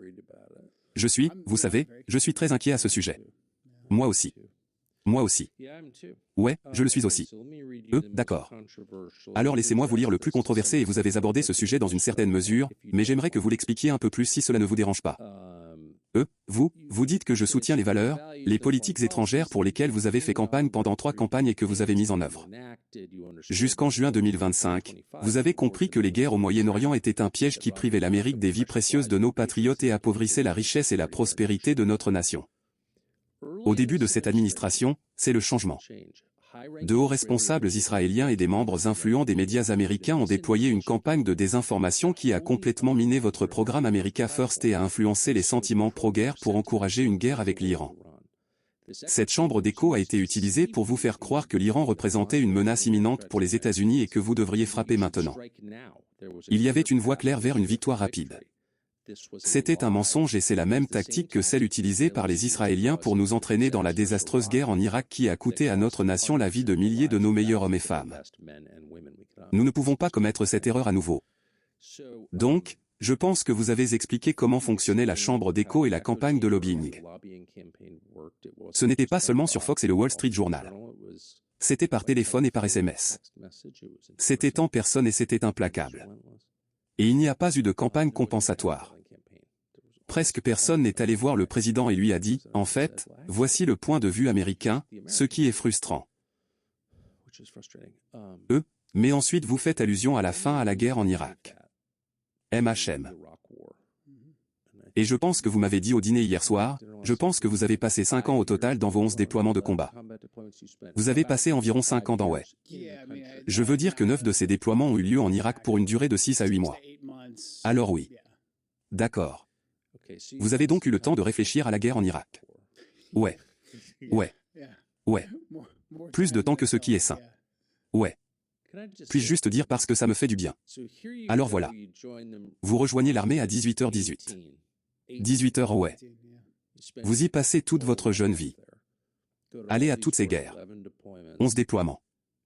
vous passez 5 ans en Irak au cours de 7 déploiements et vous arrivez à une série de conclusions en vous battant et en vous faisant tirer dessus par des mandataires iraniens et maintenant vous dites que je ne pense pas que cette guerre soit bonne pour l'Amérique et vous êtes calomnié comme un mauvais lâcheur antipatriotique qui sympathise secrètement avec l'ayatollah.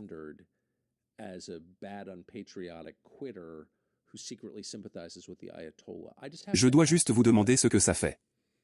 Je veux dire, il vous aime quand vous saluez et partez, mais à la seconde où vous dites « je ne pense pas que nous devrions faire ça, et j'ai une opinion maintenant », alors toutes les attaques s'abattent sur vous. Mais je crois vraiment que Dieu m'a mis là où je suis en ce moment, m'a vraiment fait traverser tout ce que j'ai vécu dans ma vie pour m'amener à ce point. Je ne crois pas que Dieu ait dit « et, tu es là en ce moment pour simplement t'asseoir et être un bon soldat pour cette itération. » J'ai eu beaucoup d'amis qui m'ont dit « et, je pense que tu aurais mieux valu rester dans l'administration avec tes expériences. » Et je le comprends et j'en suis flatté. Mais compte tenu de tout ce que j'ai vu, des conclusions auxquelles je suis parvenu, j'ai l'impression que je suis là pour une raison. Et quelque chose que je pense que vous savez probablement lors de mon 3e ou 4e déploiement, alors que je réalisais qu'on nous avait menti pour nous amener en Irak et que nous avions tout un gâchis que nous devions maintenant nettoyer et à quel point cela reflétait et faisait écho au Vietnam. Je me souviens, comme vous le savez, que j'avais entre 25 et 35 ans et que j'étais très frustré par le fait que beaucoup d'anciens combattants du Vietnam ne s'exprimaient pas contre eux et je sais que certains l'ont fait, mais surtout des anciens combattants du Vietnam qui sont restés en service comme j'avais l'intention de le faire, qui sont restés en service et qui ont plaidé pour la guerre en Irak. Colin Powell est quelqu'un pour qui j'ai beaucoup de respect pour la façon dont il a combattu au Vietnam et son leadership dans Desert Storm. Mais ensuite la façon dont il a menti pour nous faire entrer dans la guerre en Irak, puis est resté et a continué ses mensonges en sachant très bien avoir toutes les expériences d'être un gars sur le terrain dans une guerre féodale qui était, vous savez, fondamentalement, nous avons été déployés sous de faux prétextes. Il avait toutes ses connaissances et parce qu'il voulait être loyal envers le président, je pense qu'il voulait être loyal envers ce qu'il considérait comme le gouvernement qui finirait par réussir. Il n'est pas sorti et n'a pas dit que nous ne devrions pas faire ça. Et je me souviens juste d'y avoir réfléchi et vous savez, je me suis dit à l'époque et cela peut sembler, vous savez, idiot et idéaliste, mais je me suis dit à l'époque, si jamais c'est mon tour, si jamais c'est le tour de ma génération. Je vais faire tout ce que je peux pour m'assurer que cela n'arrive pas à la prochaine génération. Donc, un véritable point de rupture pour moi, vous savez, j'ai fait de mon mieux pendant quelques semaines alors que cette guerre commençait de l'intérieur pour essayer de trouver, vous savez, des rampes de sortie pour essayer de fournir des informations pour voir ce que je pouvais faire de l'intérieur. Mais en regardant les victimes arriver, et je ne veux pas utiliser la perte de qui que ce soit, vous savez, comme sujet de discussion politique, mais pour moi personnellement, en regardant de plus en plus de victimes arriver, je ne pouvais tout simplement pas rester les bras croisés en tant que vétéran et puis, vous savez, en tant que Marie Étoile d'Or et dire « Je vais juste continuer à persévérer dans ce domaine. Il est temps d'essayer quelque chose de différent. Je connais le chemin sur lequel nous sommes. Ça ne marche pas. J'ai vu suffisamment de données. Il est temps de faire quelque chose de différent. » À quel point cette décision a-t-elle été difficile? Il est devenu très clair pour moi, vous savez, au cours du week-end dernier, notre message ne passait tout simplement pas et j'étais comme je sais ce que c'est, je sais ce qui se passe si je reste et j'accepte ça, je vais être, vous savez, à genoux, essayant de m'en sortir. Et faire une différence, mais ma capacité à vous faire entendre ma voix avant de présenter des données qui vont à l'encontre de la trajectoire et du programme de l'administration et qui vont être écrasées avant même qu'elles n'atteignent réellement la Maison-Blanche. Et donc je savais que j'avais en quelque sorte atteint ma limite d'efficacité à ce titre. Donc vraiment, cela aurait dû être une décision difficile, mais pour moi, c'était clair. C'était comme le numéro 1, je ne peux pas en faire partie en toute bonne conscience. Et je dois faire tout ce que je peux pour réellement en parler et m'exprimer d'une manière qui, je l'espère, trouvera un écho auprès du président et de certains de mes anciens collègues. Je comprends qu'ils pourraient être en colère contre moi. Ils reçoivent des questions difficiles de la part des médias, mais je les veux vraiment alors que nous nous enfonçons encore plus dans cette guerre. J'espère vraiment qu'ils prendront le temps de réfléchir et de se rendre compte qu'on a encore le temps de s'en sortir. Et puis aussi pour les 77 millions de personnes qui ont voté pour le président Trump, qui ont voté non aux nouvelles guerres, qui ont voté pour la politique étrangère que le président Trump a mise en œuvre dans sa première administration, la politique étrangère que j'ai décrite. Je veux dire, la première politique étrangère du président Trump, celle sur laquelle il s'est présenté, celle sur laquelle il a détruit l'establishment néoconservateur républicain, était incroyablement pragmatique. Nous ne disons pas, vous savez, vous devez être une sorte de pacifiste. Nous disons cependant qu'il faut être très délibéré et judicieux dans la manière dont on utilise la force et qu'il faut également utiliser toute la portée de la boîte à outils américaine. Vous utilisez la diplomatie, vous utilisez notre levier économique. Et encore une fois, ce n'est pas quelque chose que j'ai imaginé. Le président Trump a proposé cela. Le président Trump l'a adopté. Et c'est pourquoi 77 millions de personnes ont voté pour lui. Ce n'est probablement pas la seule raison, mais l'absence de nouvelles guerres, mettant l'Amérique au premier plan, ne nous laisse pas nous vider de notre sang au Moyen-Orient. C'est pour cela que les gens ont voté. Et c'est pour cela que vous savez, je pense, que vous avez fait campagne. Et je pense que c'est quelque chose sur lequel ils pourraient nous ramener. Eux, s'ils jettent juste un coup d'œil et évaluent comment nous en sommes arrivés là où nous en sommes actuellement. Je veux y arriver dans une minute. Votre solution. Et vous savez que je veux juste être transparent sur mes motivations. Eux, pas là pour attaquer qui que ce soit, n'est-ce pas? Je suis préoccupé au point d'être agité par la direction que prend cette situation et ses effets sur les États-Unis. J'espère que j'ai tort, mais je le crois et je pense que vous aussi. Je pense que c'est la chose la plus grave qui me soit arrivée dans ma vie. Je veux donc le réparer. Exactement. Vraiment. Et je ne veux pas que l'histoire soit écrite en temps réel par des menteurs de telle manière que personne ne comprenne ce que nous vivons et que nous commettions ensuite les mêmes erreurs. Et c'est un principe que tout parent applique à ses propres enfants. Non. Dites à haute voix ce que vous avez fait. Susceptible de recommencer. Donc, mais avant de dire quoi que ce soit, je veux juste m'arrêter sur votre expérience personnelle. Je ne le suis pas, je sais que tu détestes en parler. Je ne vais pas vous mettre mal à l'aise en poussant trop, mais vous sentez juste que je vous ressens en tant qu'observateur une telle tristesse pour les hommes qui ont été utilisés, y compris vous. Et je me demande comment, étant donné tout ce que vous avez fait et tout ce que vous venez de dire, comment ne vous sentez-vous pas amer face à la réponse que vous avez reçue des gens, de certaines personnes, comment faites-vous pour garder l'amertume à l'extérieur? Je pense à la foi. J'ai une femme géniale. Dieu m'a béni 2 fois avec ma défunte épouse Shannon, ma femme Heather. Nos 2 garçons, Colt et Josh, qui, je pense, regardent ça avec espoir. Eux, donc avoir confiance et rester ancré sur ce qui est important. Oui. Eux, mais regardez aussi, les gens qui s'en prennent à moi. Je crois qu'Internet est réel à 25%. Je pense qu'il y a beaucoup de robots. Il y a beaucoup de gens qui ont reçu un sujet de discussion et ils vont recevoir un chèque de paie pour cela où ils, vous savez, ils veulent l'adoration. Donc, je ne prends pas tout cela au sérieux.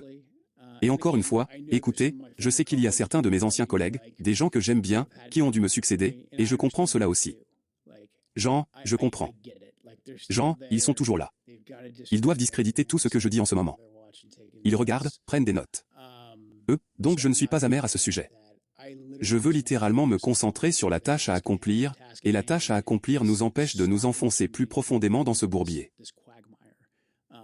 Parce que, encore une fois, en repensant à mes expériences en Irak, je n'ai pas l'impression que cela se soit produit. Eux deux, il n'y avait pas la possibilité de le faire, il n'y avait pas cette plateforme. Vous savez, il n'existait aucun média indépendant et libre qui puisse réellement atteindre les gens. C'est exact. Et donc pour moi, nous avons cette opportunité. Alors je serai amer et en colère plus tard quand vous saurez que j'ai lu Twitter et que quelqu'un que j'aimais dit que Joe met fin à un traître et que nous allons le virer demain de toute façon. Tu sais, n'est-ce pas, nous n'avons pas le temps pour ça. Comme vous l'avez souligné, des choses importantes se produisent actuellement dans cette guerre et le président est confronté à des décisions très difficiles. J'espère donc personnellement que lui et ses plus proches conseillers écouteront et réfléchiront et que c'est là la principale priorité. Je suis donc tout à fait d'accord et nous ne pouvons pas permettre que la haine envers nous inspire la haine en nous-mêmes. Vous ne pouvez pas devenir un haineux. Cela va vous détruire. C'est ce qu'ils veulent. Alors je vous félicite d'avoir évité cela. Et c'est absolument réel. J'ai passé beaucoup de temps avec toi et tu n'es pas du tout un haineux. Vous n'avez même pas l'air dérangé. C'est donc incroyable étant donné où vous êtes. C'est incroyable. C'est un acte de foi et j'adore ça. Fin de la partie historique du segment, mais je pense simplement qu'il est important d'établir pourquoi vous avez parlé d'abord de la guerre en Irak, ensuite du conflit en Syrie qui a coûté la vie à votre femme, pourquoi les deux ont été menés par Israël. Eh bien, la guerre en Syrie n'aurait jamais eu lieu sans la guerre en Irak. Je veux dire, si nous n'avions pas envahi l'Irak, nous n'aurions pas eu de conflit en Syrie. Mais la Syrie a toujours été un problème majeur sous Assad pour les Israéliens, tant sous son père que sous Bachar Assad Afazan Bashir, en raison de leur soutien et de leur relation avec les Iraniens, leur soutien au Hezbollah est logique. Et donc ils voulaient aussi se débarrasser d'Assad. Ils considéraient l'Irak comme un moyen non seulement de renverser Saddam Hussein, qui représentait également une menace pour eux, mais aussi comme un moyen, un nénuphar, si vous voulez, de se débarrasser de la Syrie. Et fondamentalement, Assad doit partir, c'est un slogan qui est apparu tout d'un coup de nulle part, n'est-ce pas? Ce n'était pas un désir organique américain.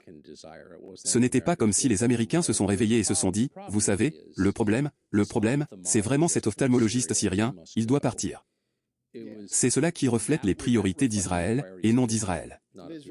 Et puis je pense que vous aviez aussi la chambre d'écho parce que vous aviez tous les suspects habituels.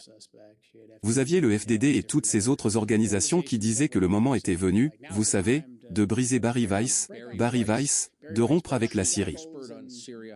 La prochaine chose que vous savez, c'est qu'il y aura un Syrien Thomas Jefferson qui prendra la relève et à la place nous aurons l'ancien chef d'Al-Qaïda. Mais c'est une des principales raisons pour lesquelles la Syrie est devenue la prochaine personne après l'Irak. En Irak, nous avons tout gâché à tel point que nous avons renversé Saddam, déstabilisé, mené une insurrection acharnée. Les sunnites se sont finalement alignés sur Al-Qaïda, mais nous les avons ensuite réprimés si durement parce que les chiites constituent la majorité du pays. Les chiites ont pris le dessus sur les chiites en grande partie, les chiites que nous avons installés en Irak, le parti Déa, Biri, etc., vous savez, fortement alignés sur l'Iran. Et donc, à la fin de la guerre en Irak sous Obama, vous savez, il y a eu toute cette histoire du genre, oh merde, nous avons simplement remis les clés de Bagdad aux Iraniens qui nous étaient à nouveau hostiles. Qasem Soleimani court partout pour financer des procurations. C'est une bonne affaire. Cela aide l'Iran à contourner les sanctions et ses relations avec l'Irak, et nous venons de dépenser des milliards. Il a perdu près de 5000 Américains, et maintenant nous avons ce super État chiite. Et puis il y a eu une tonne de pression venant non seulement des Israéliens, mais aussi, je pense, de nombreux pays du Golfe pour dire, nous devons également nous débarrasser d'Assad. Parce que maintenant vous avez ce pont terrestre iranien qui va essentiellement de Damas jusqu'à Tran et vous pouvez ensuite le relier à la zone libanaise où se trouve le Hezbollah, au Liban. Donc la prochaine chose que vous savez, si vous voulez vous débarrasser du type Assad qui est un oui, nous avons un pays plein de sunnites vraiment en colère. Et en quoi ces gars vont-ils se transformer? Et donc la prochaine chose que vous savez, c'est que nous sommes désormais du côté de l'État islamique et d'Al-Qaïda. L'EI devient incontrôlable et nous devons nous déployer en Irak, en Syrie pour éteindre essentiellement le feu de brousse que nous avons créé. Et c'est pour ça que je peux rassembler tout ça. Parce que sans l'influence d'Israël, tout cela serait-il arrivé avec la guerre en Irak? Peut-être. Mais ils ont fait de fortes pressions pour cela. Je veux dire Benjamin Netanyahou, vous pouvez visionner des cassettes sur YouTube, comme si le type faisait un énorme lobbying en 2002 pour que nous fassions un changement de régime en Irak et il est resté au pouvoir depuis. Ariel Sharon, qui était initialement Premier ministre avant la guerre en Irak, était initialement contre parce qu'il voulait que nous nous concentrions sur l'Iran, mais vers la fin, il a également adhéré au projet. Mais le parti Likoud qui est au pouvoir et qui a dirigé la politique israélienne pendant la majeure partie de ma vie d'adulte. Ils étaient fortement favorables à la guerre de changement de régime en Irak, qui a de nouveau conduit à la domination chiite, à la montée de l'État islamique, à la montée d'Al-Qaïda et a ensuite fortement alimenté la guerre civile syrienne. Encore une fois, ce pays Israël peut être un bon partenaire à certains égards. Je ne suis pas anti-israélien. J'ai travaillé avec les Israéliens, encore une fois, des services de renseignement très compétents, des gens très formidables, mais ils ont des objectifs différents des nôtres. Donc, les mettre aux commandes de notre politique étrangère et les laisser dicter notre politique étrangère ne rend pas service au peuple américain. Eh bien, je pense et vous savez, je pense que vous sous-estimez les faits. Un mauvais service suggère comme un inconvénient. C'est dangereux. Ouais. Maintenant nous sommes confrontés à la faillite, à la mort et à l'effondrement du dollar et bien d'autres, et je ne blâme pas Israël, d'ailleurs. Je ne blâme pas Israël pour quoi que ce soit. Je blâme le leadership américain paresseux qui prend cela. Je ne comprends pas du tout. Et cela nous amène à la question la plus inconfortable de toutes et je ne sais pas si vous pouvez y répondre. Je ne pense pas pouvoir y répondre. Mais comme toutes ces dynamiques sont très bien connues de tout le monde à Washington, tous ceux qui prétendent que ce n'est pas réel, les Tom Cotton du monde, les Lindsey Graham ou autres, vous savez, les menteurs, Tout le monde le sait, tout le monde le sait, les pro-israéliens le savent. Les anti-israéliens savent que ce que vous dites est vrai. Je ne pense pas qu'il y ait de débat à ce sujet. Donc, puisqu'il était clair que nous étions poussés par le gouvernement Netanyahou dans cette guerre, c'est lui qui choisissait le moment. Ils ont choisi le timing, non? Je veux dire, oui, je vais croire sur parole de Marco Rubio. Ouais, je vais croire sur parole de Marco Rubio. A-t-on déjà discuté de l'option que vous avez mentionnée au début? Et sinon? Pas à ma connaissance. D'accord. Alors, vous devez demander, je suis juste le train logique ici. Quel genre de pression faut-il pour qu'un président qui a fait campagne contre exactement cette chose pendant 10 ans fasse exactement cela? Que faut-il pour faire ça? J'aurais aimé le savoir définitivement. Je pense qu'il existe deux potentiels ou deux écoles de pensée. Je veux dire, l'un est la chambre d'écho des médias, les donateurs, la façon dont les Israéliens entrent et blanchissent en quelque sorte les informations comme je l'ai décrit précédemment. Et puis l'autre option est beaucoup plus sombre. Je veux dire, nous ne savons toujours pas ce qui s'est passé à Butler. Nous ne savons pas ce qui s'est passé avec Charlie Kirk. Et je ne dis en aucun cas que, vous savez, les Israéliens ont fait ceci ou n'importe quoi de cela, mais je dis qu'il y a là beaucoup de questions sans réponse. Et il existe suffisamment de données pour au moins dire qu'il y a de fortes chances que le président Trump se sente menacé. Nous ne sommes pas autorisés à demander s'il y a un lien entre ce qui s'est passé avec un commerçant qui a été recruté par les Iraniens pour venir en Amérique pour recruter des mandataires pour tuer le président Trump. Le FBI lui a confié une source humaine de confiance. Tout cela est public maintenant. Tout cela est à l'air libre. Il a été arrêté, puis 2 jours plus tard, un tireur d'élite tire sur le président Trump. Nous pensons que Mann et le sait, nous savons que le CHS parlait de la source humaine que le FBI a mise à Mann. Il parlait du fait que nous pourrions potentiellement tuer le président avec un fusil de sniper. Mais ensuite il l'arrête. 2 jours plus tard, Butler arrive et Crook, du moins selon le récit officiel, est une énigme. Nous ne savons rien de lui. Nous ne pouvons pas accéder à ces appareils. Si nous avons pénétré dans ces appareils, peut-être qu'il n'y a rien là-bas. Plus aucune question ne peut être posée sur Thomas Crook. Le DHS-IG est également actuellement empêché d'enquêter sur Butler. C'est sorti dans les médias. Tout cela est bien connu. Votre journaliste d'investigation a découvert que Crook avait effectivement une personnalité en ligne, une empreinte en ligne, et qu'il parlait aux gens.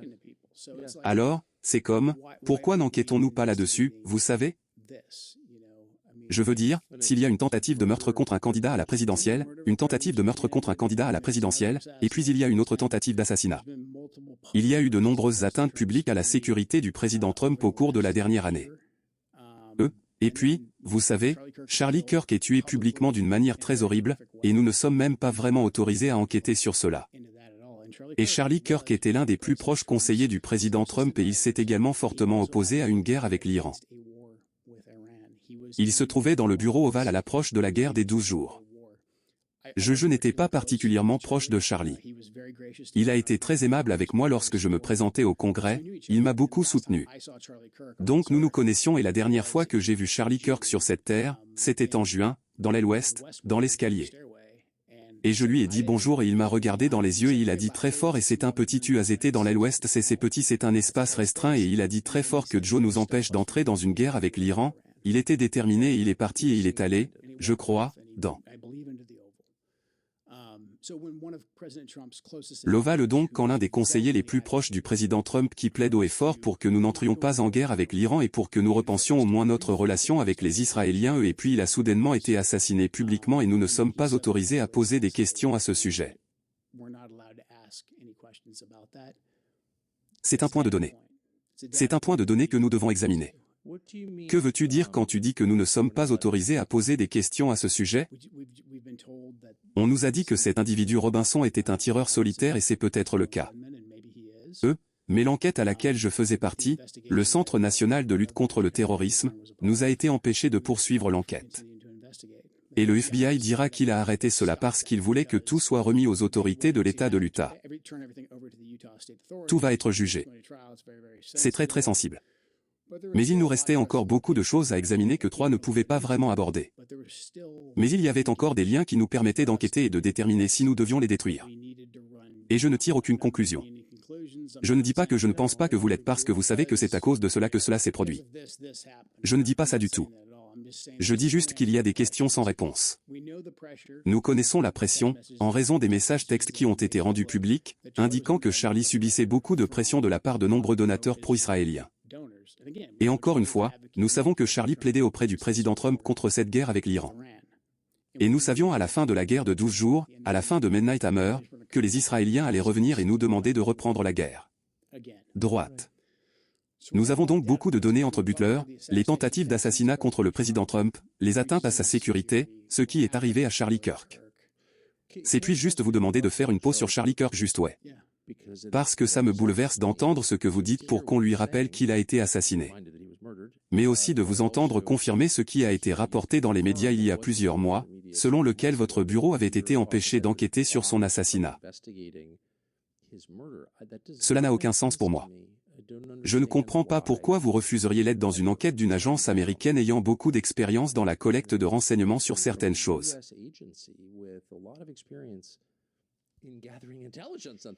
C'est votre travail.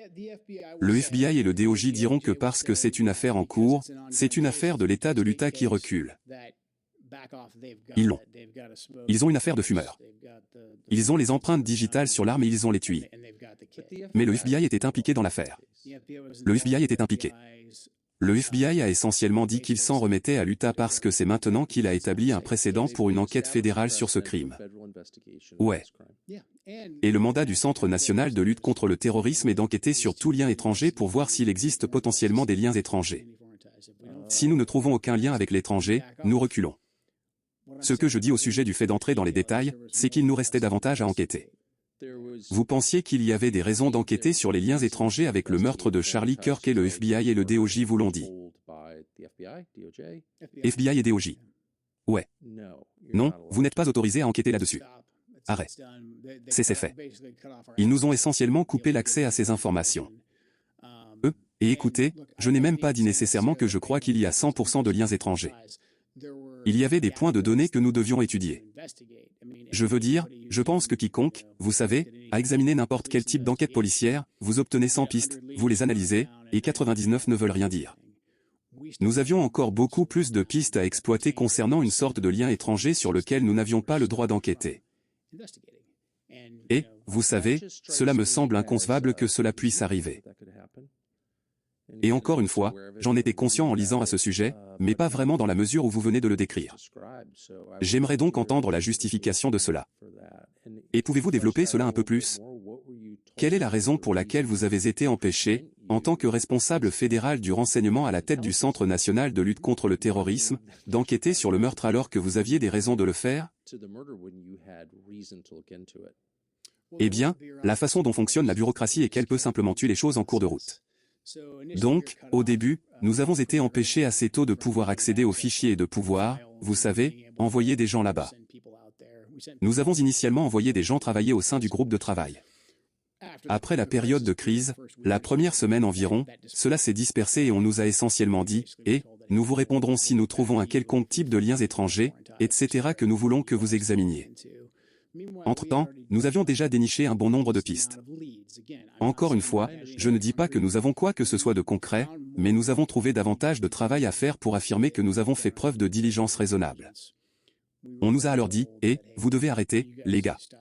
Vous ne pouvez plus travailler là-dessus. J'ai eu un différend bureaucratique à ce sujet. Finalement, nous avons été autorisés à continuer notre enquête. Mais dans un délai très court, toutes les demandes que nous ferions normalement à différentes parties de l'agence interagence, le FBI étant sur place, faciliterait le partage de données. Le partage de données est une chose importante pour NCTC. Ces demandes n'ont tout simplement jamais été satisfaites ou, à mon avis, aucun effort honnête n'a été déployé pour répondre à ces demandes. Ce ne sont que des informations de base que tout service de police compétent, dont je crois que l'Utah dispose et le FBI, auxquels ils auraient accès pour nous aider à identifier les pistes permettant de confirmer ou de nier une sorte d'activité étrangère. Donc, nous en avons été coupés. Ils ne sont jamais officiellement revenus pour dire « vous ne pouvez plus regarder ça ». Toutes les demandes ont simplement continué à mourir dans les vignes avec les différentes agences dont nous avions besoin pour répondre réellement à ces demandes. Je ne peux tout simplement pas imaginer une justification légitime pour cela. Je veux dire, peut-être que j'ai raté quelque chose, mais d'un point de vue non spécialisé, quelque chose d'horrible s'est produit. La fonction principale du gouvernement américain est d'enquêter sur les crimes, en particulier les meurtres. Ici, vous avez une agence dont le travail consiste à parcourir les sentiers des lapins que vous avez décrits, et vous ne pouvez pas le faire. Nous ne voulons pas d'informations. Droite. Pourquoi une personne engagée dans une poursuite légitime dirait-elle « Je ne veux pas plus d'informations ». Je veux dire, d'autant plus qu'il y avait des gens qui publiaient en ligne des informations préalables sur ce qui allait se passer. Donc, beaucoup de justifications pour nous empêcher d'enquêter restaient. Et, nous avons le gars dont les empreintes sont sur l'arme. Nous avons une vidéo de lui sautant du toit. C'est une affaire de slam dunk. D'accord, même si c'est une affaire de slam dunk s'il a tiré, qu'en est-il de toutes les personnes qui avaient des connaissances préalables? Vous savez, tout simplement les questions d'enquête de base, comment y arrive-t-il? Vous le cartographiez. Vous savez, rien. Ce n'est pas sorcier. Je veux dire, c'est tout ce que toute personne censée saurait demander, mais en gros, une fois qu'ils l'ont attrapé, une fois qu'il s'est rendu et que ses empreintes étaient sur l'arme, c'était essentiellement un crayon baissé. L'Utah a le reste. Il n'y a rien d'autre à voir ici. Et, vous savez, je suis là-bas, je pense que je suis dans une ville folle et je me dis, non, nous avons toutes ces différentes pistes que nous devons exploiter. Juste de mon point de vue. Maintenant, les gens qui avaient des connaissances préalables, je pense que la plupart d'entre eux étaient des citoyens américains. Il appartiendrait donc au FBI de s'en débarrasser. Mais encore une fois, non sans dire quelque chose de précis, nous avions encore du travail à faire sur le potentiel d'un lien avec l'étranger. Encore une fois, je ne dis pas qu'il y en a un, mais nous avions encore du travail à faire et nous n'avions pas le droit de le faire. Je ne peux pas. Mon cœur bat la chamade en écoutant ça. Je veux dire, je voudrais juste que les gens qui écoutent ça évaluent deux choses. Premièrement, tu en as fini avec tes skis? Faites-vous des affirmations que vous ne pouvez pas prouver? Non. Deuxièmement, y a-t-il un motif concevable, un motif sombre que vous auriez pour vouloir en savoir plus sur ce meurtre, pour vouloir enquêter dessus? Et je ne pense pas qu'une personne rationnelle puisse trouver de mauvaises raisons pour vouloir savoir. C'est votre travail. Ouais. C'est le travail du gouvernement. Je pense donc qu'il incombe à ceux qui empêchent la collecte d'informations de décrire pourquoi ils le font. C'est la question qui se pose pour eux. Pourquoi tu ne voudrais pas savoir? Plus précisément, vous ne connaissez peut-être pas la réponse. Parmi les personnes dont les ex ont démontré une connaissance préalable du meurtre de Charlie Kirk en ligne, et il y en avait un certain nombre, êtes-vous convaincu qu'ils ont tous été interrogés par le FBI en personne? Je ne sais pas. Je ne sais pas. Je pense juste que, vu qu'ils connaissaient le type, ils savaient que Charlie allait être assassiné et qu'ils étaient assez nombreux pour que ce ne soit pas juste un inconnu qui tague tous les posts de Tpusa avec ça. Ils étaient suffisamment nombreux pour qu'il y ait quelque chose à creuser. Je ne sais pas ce que c'est. Oui, par définition, mais nous n'avons constaté aucune arrestation. Donc, à mon avis, il reste encore du travail à faire, car ces messages auraient pu être publiés depuis n'importe quel endroit relevant de la compétence du FBI ou du NCTC, ou encore depuis l'étranger. Et pour ma part, je n'ai personnellement constaté aucun effort pour continuer à démanteler ce système. Maintenant, je suis sûr qu'ils diront, nous sommes ouverts à tout et nous continuerons à enquêter, mais vous savez, cela fait bientôt plusieurs mois. Pourquoi cela n'a-t-il pas été fait? Cela vous dérange-t-il? Cela me perturbe beaucoup. Cela me dérange beaucoup. Comme si je connaissais personnellement bien Charlie. Mais Charlie Kirk est une figure emblématique de sa génération.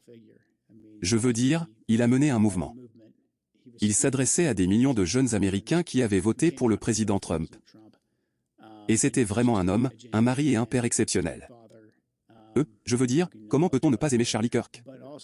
Mais aussi le fait qu'il ait été assassiné si publiquement et oui, il y a eu beaucoup de sympathie et son mouvement a pris de l'ampleur, etc. Mais la curiosité réelle de voir la justice triompher, de comprendre ce qui s'est passé, me rend furieux qu'on nous en empêche et qu'on ne nous permette plus de poser la question. Nous n'avons tout simplement plus le droit d'en parler. Et je pense que c'est de la pure folie. Et qu'est-ce que cela signifie? Que signifie le fait qu'il existe des personnes et des entités qui ne veulent pas que nous enquêtions sur cette affaire? Et je suis sûr qu'ils préparent leur réponse en ce moment même et qu'ils disent que c'est parce qu'ils ne veulent pas faire capoter le procès Robinson.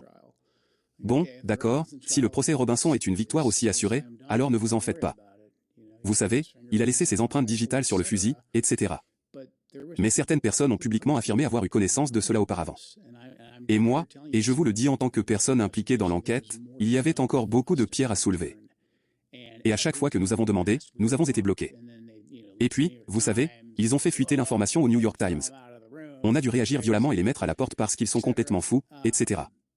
C'est donc incroyablement frustrant qu'il n'y en ait pas davantage, surtout compte tenu du rôle crucial qu'a joué Charlie dans le mouvement MAGA et pour le président Trump, qu'il n'y ait pas eu d'effort plus concerté pour découvrir la vérité et rendre justice.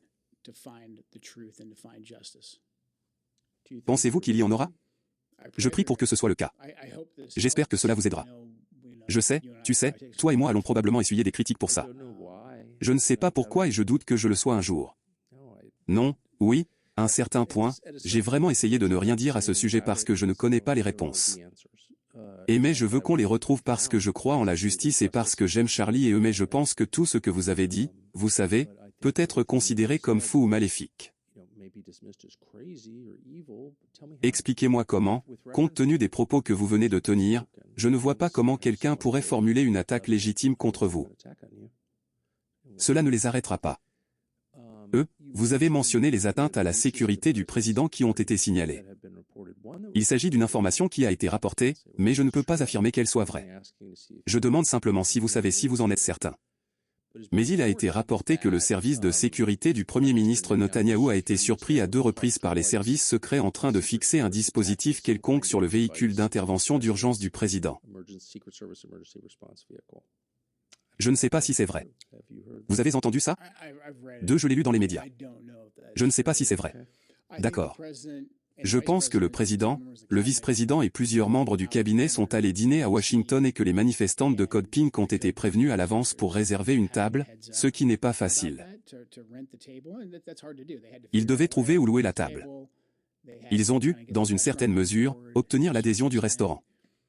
Pour moi, c'est presque comme un coup d'État. C'est une flexibilité douce. C'est un. Je peux te toucher quand je veux. C'était du cop-punk. Ils n'allaient rien faire. On sait qu'ils vont être un peu fous et agaçants. Mais qu'est-ce que cela signifie? Cela signifie que vous avez de sérieux problèmes avec votre service de sécurité.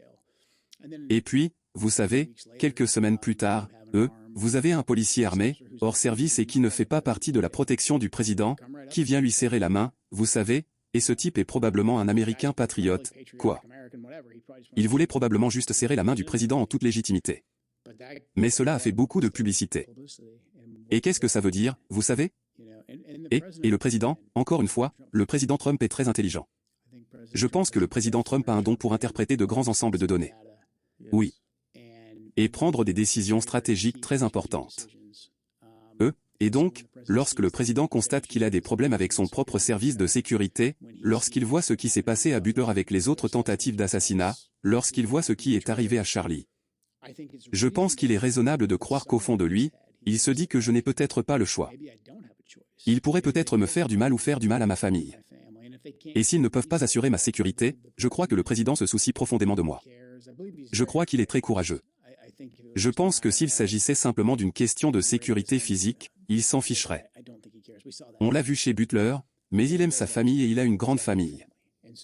Alors, quelque part dans sa tête, s'ils ne peuvent pas me protéger, qu'en est-il de ma famille?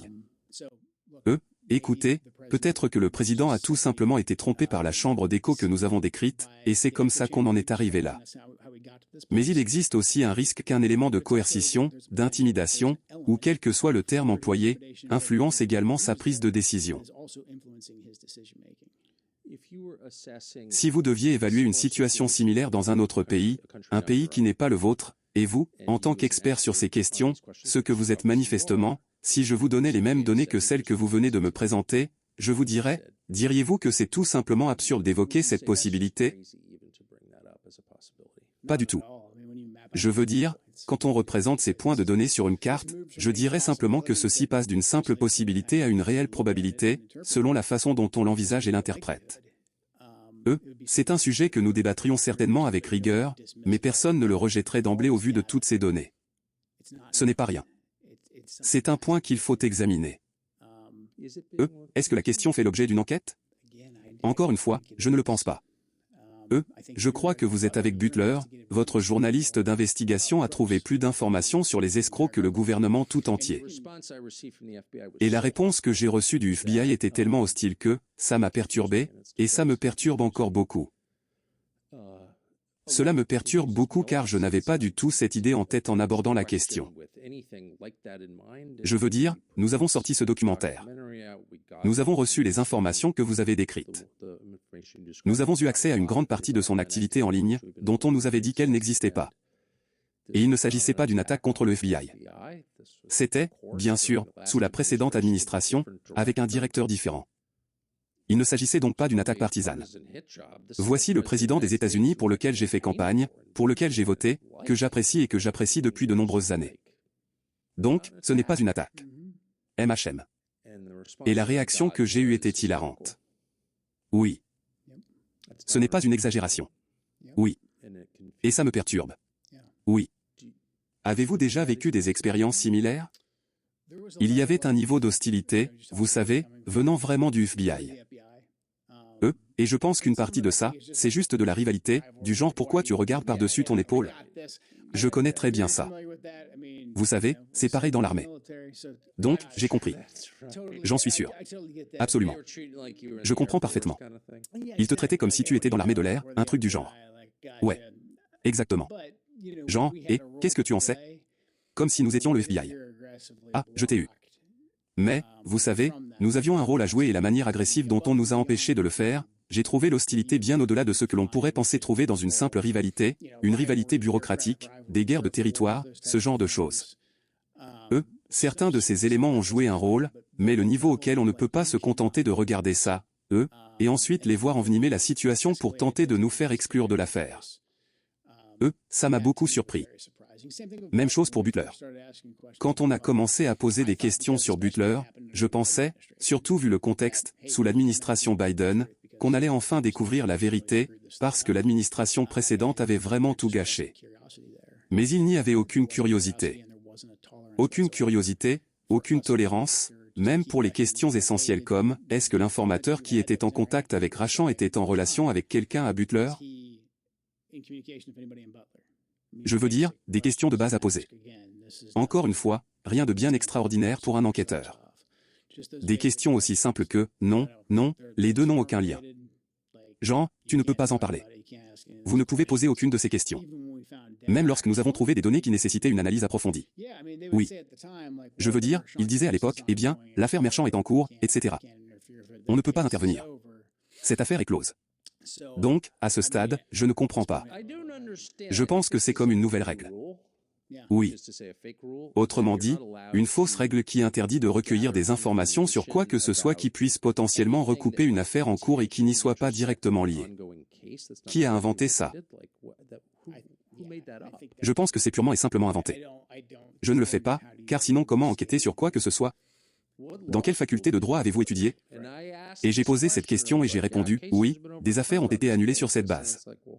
Et c'est comme si on disait, bon, des décisions ont été annulées sur de nombreux points, mais comment est-ce possible que ce soit devenu la nouvelle norme?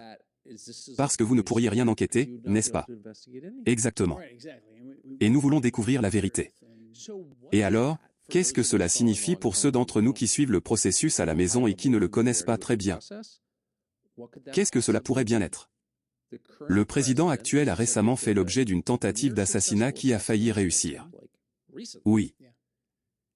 Et nous n'allons tout simplement pas enquêter sur des pistes évidentes ni divulguer des informations que tout le monde sait déjà posséder. Par exemple, l'enregistrement de la caméra de surveillance du stand de tir où Thomas Crooks s'entraînait, car il permettrait de répondre à la question « S'entraînait-il avec quelqu'un » Et si oui, qui? Il possède ces images et il refuse de les diffuser. Quelle pourrait bien être l'explication de cela? Je connais le résultat. Le résultat, c'est que les gens tirent leurs propres conclusions, et c'est de là que viennent des théories du complot aussi farfelues que la nôtre. Et puis, ces théories du complot sont généralement faciles à réfuter ou à faire passer pour fous ceux qui les profèrent. Du coup, la question initiale reste sans réponse. Je suis désolé. Peut-on dire cela pour les personnes qui n'ont jamais vécu à Washington?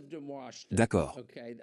J'essaie constamment d'expliquer cela aux gens, car cela dure depuis au moins l'assassinat de Kennedy, mais c'est un problème très grave et récurrent. C'est une tactique, et vous l'expliquez mieux que quiconque. Peux-tu le refaire si tu t'en souviens de mémoire? Oui. En gros, vous ne donnez aucune information sur un sujet pour lequel il est évident qu'il devrait y avoir des informations. Comme vous l'avez indiqué, il semble qu'il existe potentiellement des images de malfaiteurs au stand de tir. Encore une fois, les bases de la police, allez chercher les enregistrements. Essayons de trouver une solution. Si vous ne souhaitez pas répondre à cette question, alors vous gardez simplement le silence et vous dites que vous ne pouvez pas la poser. Ce qui crée alors des gens qui surgissent de nulle part et qui commencent à tirer leurs propres conclusions, connaissant le fonctionnement d'Internet.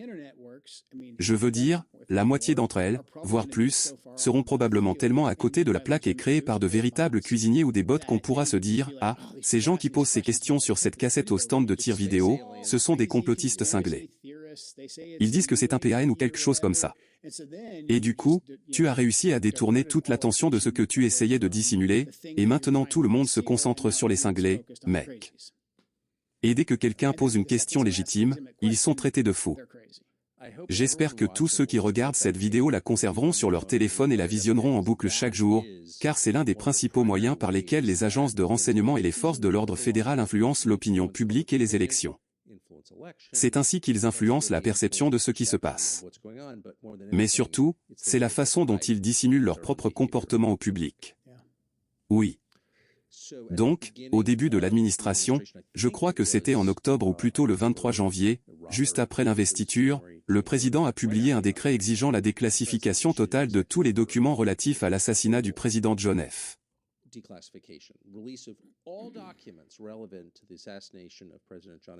Kennedy en novembre 1963. Tous. Et également des documents relatifs à l'enquête sur l'assassinat de Martin Luther King et de Robert F. Kennedy, le procureur général. Je ne crois pas que tous les documents concernant les Kennedy aient été rendus publics, n'est-ce pas? Ils étaient censés l'être. C'était l'ordre du président. C'est ce qui figurait dans le décret présidentiel. C'est la loi. C'est le président. Le président l'a dit et c'est inscrit dans le décret. Peut-être que tu ne peux pas y aller parce que... Alors, oui. Oui. Je tiens donc à le répéter, et cela ne vient pas de vous, on m'a affirmé de manière concluante que cela ne s'est pas produit.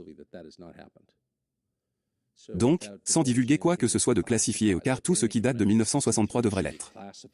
Tout cela est absurde et constitue une insulte aux citoyens. Je suis un homme d'âge mûr. Je n'étais même pas né à cette époque. C'était 6 ans avant ma naissance et ils me disent que je ne peux pas le voir. Bon, c'est scandaleux et c'est la fin de la démocratie. Mais quelle justification pourrait bien être donnée pour garder classifié un document qui doit légalement être rendu public? Oui.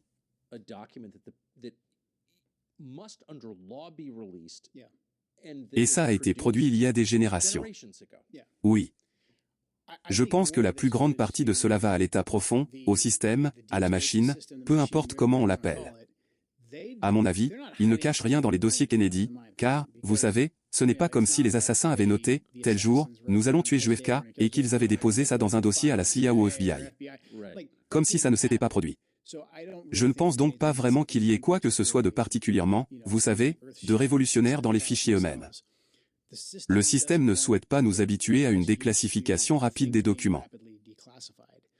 Ils ne veulent pas qu'un président puisse arriver et dire « Voici un décret présidentiel, et j'ai dit de le déclassifier parce que le peuple le réclame, et que cela se fasse aussi vite que possible. » Ils ne veulent pas que cela se produise. Ils veulent nous faire croire que, d'accord, le président, élu par le peuple américain, a peut-être pris ses fonctions et nous a donné un ordre légalement, mais qu'il y a une procédure à suivre. Il existe une procédure interagences. Chacun vérifie qu'aucun document n'est encore classifié ou en cours, même s'il date de 1963 ou même d'avant, car ils ne veulent pas que nous soyons habitués à avoir accès à ces informations sans autorisation. Et je pense qu'il y a probablement des situations où cela serait approprié, comme par exemple la déclassification d'un événement survenu la semaine dernière. Oui, il y aura des actions et je pense que les Américains le comprendront. Je suis d'accord. Mais je pense que tout cela est une question de pouvoir, et donc la bureaucratie, lorsque le président ordonne la déclassification de documents, peu importe de quoi il s'agit, même s'ils datent de plusieurs décennies, ne peut pas simplement les laisser faire. Ils veulent tous y laisser leur part. Ils veulent pouvoir le contrôler.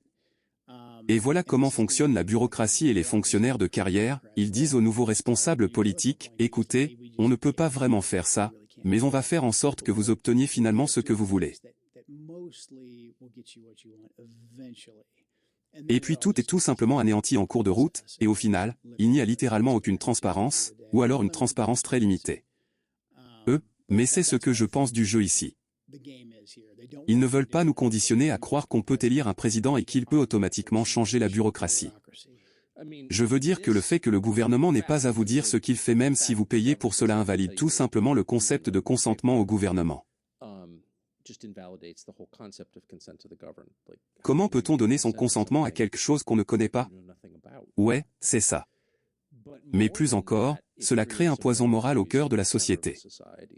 Mentir est un péché. C'est le péché originel. Et les mensonges engendrent d'autres mensonges, et comme un cancer, ils détruisent le corps qui les habite. Oui. Et si vous tenez à l'état de ce pays, si vous êtes d'ici et que vous espérez y vivre et y avoir des petits-enfants, vous devez remédier à cela. Et je crois vraiment que dire la vérité sans détour, est la seule chose qui permette d'y parvenir. Et la douleur que cela implique, et cela implique bel et bien de la douleur, il n'y a aucun doute là-dessus.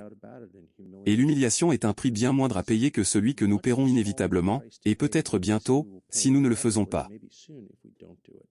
Je ne pense pas que ce soit viable. Ce niveau de mensonge est inacceptable dans toute société. Non. Et si les gens ne pensent pas que leur vote compte, qu'ils peuvent réellement élire quelqu'un et que le changement peut être mis en œuvre, je pense que les choses vont prendre une tournure très, très sombre. Bien sûr, et les gens perdent confiance dans notre système, or notre système repose sur cette confiance qui nous permet d'organiser ces élections. En théorie, on espère que les élections seront libres et équitables. Nous avons aussi beaucoup de problèmes là-bas. Mais une fois que vous aurez enfin élu votre candidat, celui-ci sera en mesure de contrôler le gouvernement financé par les contribuables et censé être dirigé par les personnes pour lesquelles ils ont voté, et il pourra ainsi mettre en œuvre sa volonté, ou du moins ce qui est dans son intérêt. Mis en œuvre. C'est exact. Et ce n'est tout simplement pas le cas actuellement. Non, ce n'est pas le cas. Je voudrais donc terminer sur une note d'espoir.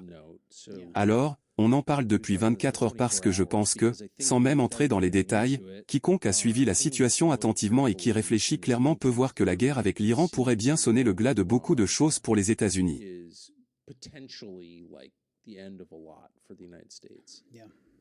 Je pense qu'on ne saurait trop insister sur les conséquences de cela. Et je ne pense pas être hystérique. J'ai eu 3 semaines pour y réfléchir. En fait, j'ai eu 10 ans pour y réfléchir, car ils insistent depuis tout ce temps. Du coup, j'ai l'impression qu'il n'y a pas d'issue, mais ce matin, vous me disiez avec beaucoup de justesse que vous pensez qu'il y a une solution.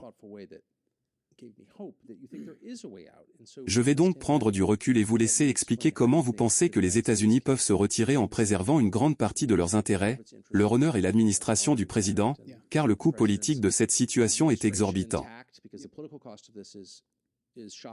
Je veux dire, ce n'est pas le plus important, mais pour l'instant, tout est très perturbé. D'accord. Quelle est la réponse? Il va falloir prendre des mesures drastiques. Et la bonne nouvelle, c'est que je crois que le président Trump est particulièrement bien placé pour régler ce problème par lui-même, grâce à sa seule force de volonté. Le président Trump possède une capacité extraordinaire, presque un super pouvoir, je crois, que de pouvoir donner vie à des idées, encore une fois, de collecter d'importants volumes de données et d'en tirer profit. Et il est clair pour l'instant que ce conflit va continuer sur sa lancée et s'aggraver de façon exponentielle, surtout si nous optons pour une capitulation totale avec déploiement de troupes au sol, ou même quelque chose de bien pire. Ce dont le président Trump a besoin, et c'est la voie que nous suivons, c'est-à-dire inévitablement, si nous parlons de capitulation totale, que signifie la capitulation totale? Et c'est là encore que le président Trump excelle. Le président Trump peut définir lui-même sa capitulation totale. C'est lui le responsable. J'ai terminé ma lettre en disant, vous savez, vous avez les cartes en main, car le président Trump a véritablement les cartes en main. C'est un dirigeant très puissant et très respecté. Et ce que je pense que le président Trump doit faire, c'est premièrement s'attaquer au problème principal. Le problème principal, c'est ce que font les Israéliens. Et il doit, avec beaucoup de fermeté et probablement accompagné d'une nouvelle équipe de diplomates, aller voir les Israéliens et leur dire, c'est fini pour vous. Nous vous défendrons. Nous ferons en sorte que vous sachiez que des missiles balistiques ne s'abattent pas sur vous. Cependant, vous avez terminé de passer à l'offensive car c'est notre guerre. Nous en payons le prix. Nous en souffrons le martyre. Ce n'est pas votre guerre. Si vous choisissez de poursuivre cette opération offensive, nous nous retirons. Et en réalité, si vous choisissez de continuer, nous commencerons à retirer des fonctionnalités de votre système de défense afin que vous soyez livrés à vous-même. Nous devons leur dire cela. Et nous devons être très directs et très énergiques. Et je connais beaucoup de gens qui, comme les Israéliens, vont dire que nous ne pouvons pas faire cela. C'est faux. Ils sont sous le feu des critiques, etc. Mais si nous ne le faisons pas, si nous ne réglons pas nos relations avec les Israéliens, même si nous parvenons à un cessez-le-feu temporaire, nous nous retrouverons très rapidement dans la même situation. Voilà donc la première chose que le président Trump doit faire. Aborder le problème principal. Le problème principal, c'est que les Israéliens sont hors de contrôle et qu'ils sont à l'origine de toute cette guerre. Réglez ce problème avec vigueur. Faites en sorte que les Israéliens cessent leurs agissements. Concrètement, après avoir vécu tout ça, à quel point ce sera difficile? Ce sera difficile, mais encore une fois, le président Trump peut le faire. Le président Trump peut appeler le premier ministre israélien et l'amener à la table des négociations. Le président Trump peut l'imposer. Je le crois. Je crois sincèrement qu'il en est capable. Je pense que c'est faisable. Ce n'est possible qu'avec le président Trump. Et ensuite, une fois que nous aurons obtenu l'arrêt des agissements des Israéliens, nous aurons pour l'instant encore de solides alliés dans le Golfe. Nous avons les Émiratis, les Qataris, les Saoudiens, les Bahreïnis, tous ces acteurs, les Omanais. Ils ne sont peut-être pas toujours d'accord entre eux, mais ce sont tous de très bons partenaires pour nous. Je pense que nous devons les utiliser. Et encore une fois, je pense que nous devons probablement faire appel à de nouveaux diplomates et nous engager résolument avec les Iraniens tant que nous le pouvons afin de parvenir à un cessez-le-feu et de trouver un moyen de mettre fin au massacre. Nous pouvons empêcher non seulement la destruction de ces pays, non seulement la perte de nouvelles vies humaines, mais aussi l'effondrement du système énergétique actuel. Pour qu'on puisse rouvrir le détroit d'Ormuz et pour qu'on puisse s'assurer que le pétrodollar est utilisé, parce que pour l'instant, on n'a pas interrompu les exportations de pétrole vers la Chine. Les Chinois continuent d'exporter leur pétrole et règlent ces transactions en yuan, pas en yuan. Le pétrodollar, donc une fois que nous aurons obtenu l'arrêt des Israéliens, nous devrons poursuivre agressivement nos intérêts économiques, et je pense que le seul point positif ici est que nos intérêts économiques ne se limitent pas aux pays du CCG, mais concernent également les Iraniens, car ces derniers souhaitent la fin de cette guerre. Ils souhaitent pouvoir reconstruire leur secteur énergétique. Ils souhaitent pouvoir revitaliser leur secteur énergétique. Et concernant cette coopération mutuelle pour ouvrir le détroit d'Ormuz et reconstruire le secteur énergétique, je pense que nous pourrions élaborer une stratégie. Il va falloir lever certaines sanctions. Il faudrait lever certaines sanctions. Oui. Et pourquoi pas?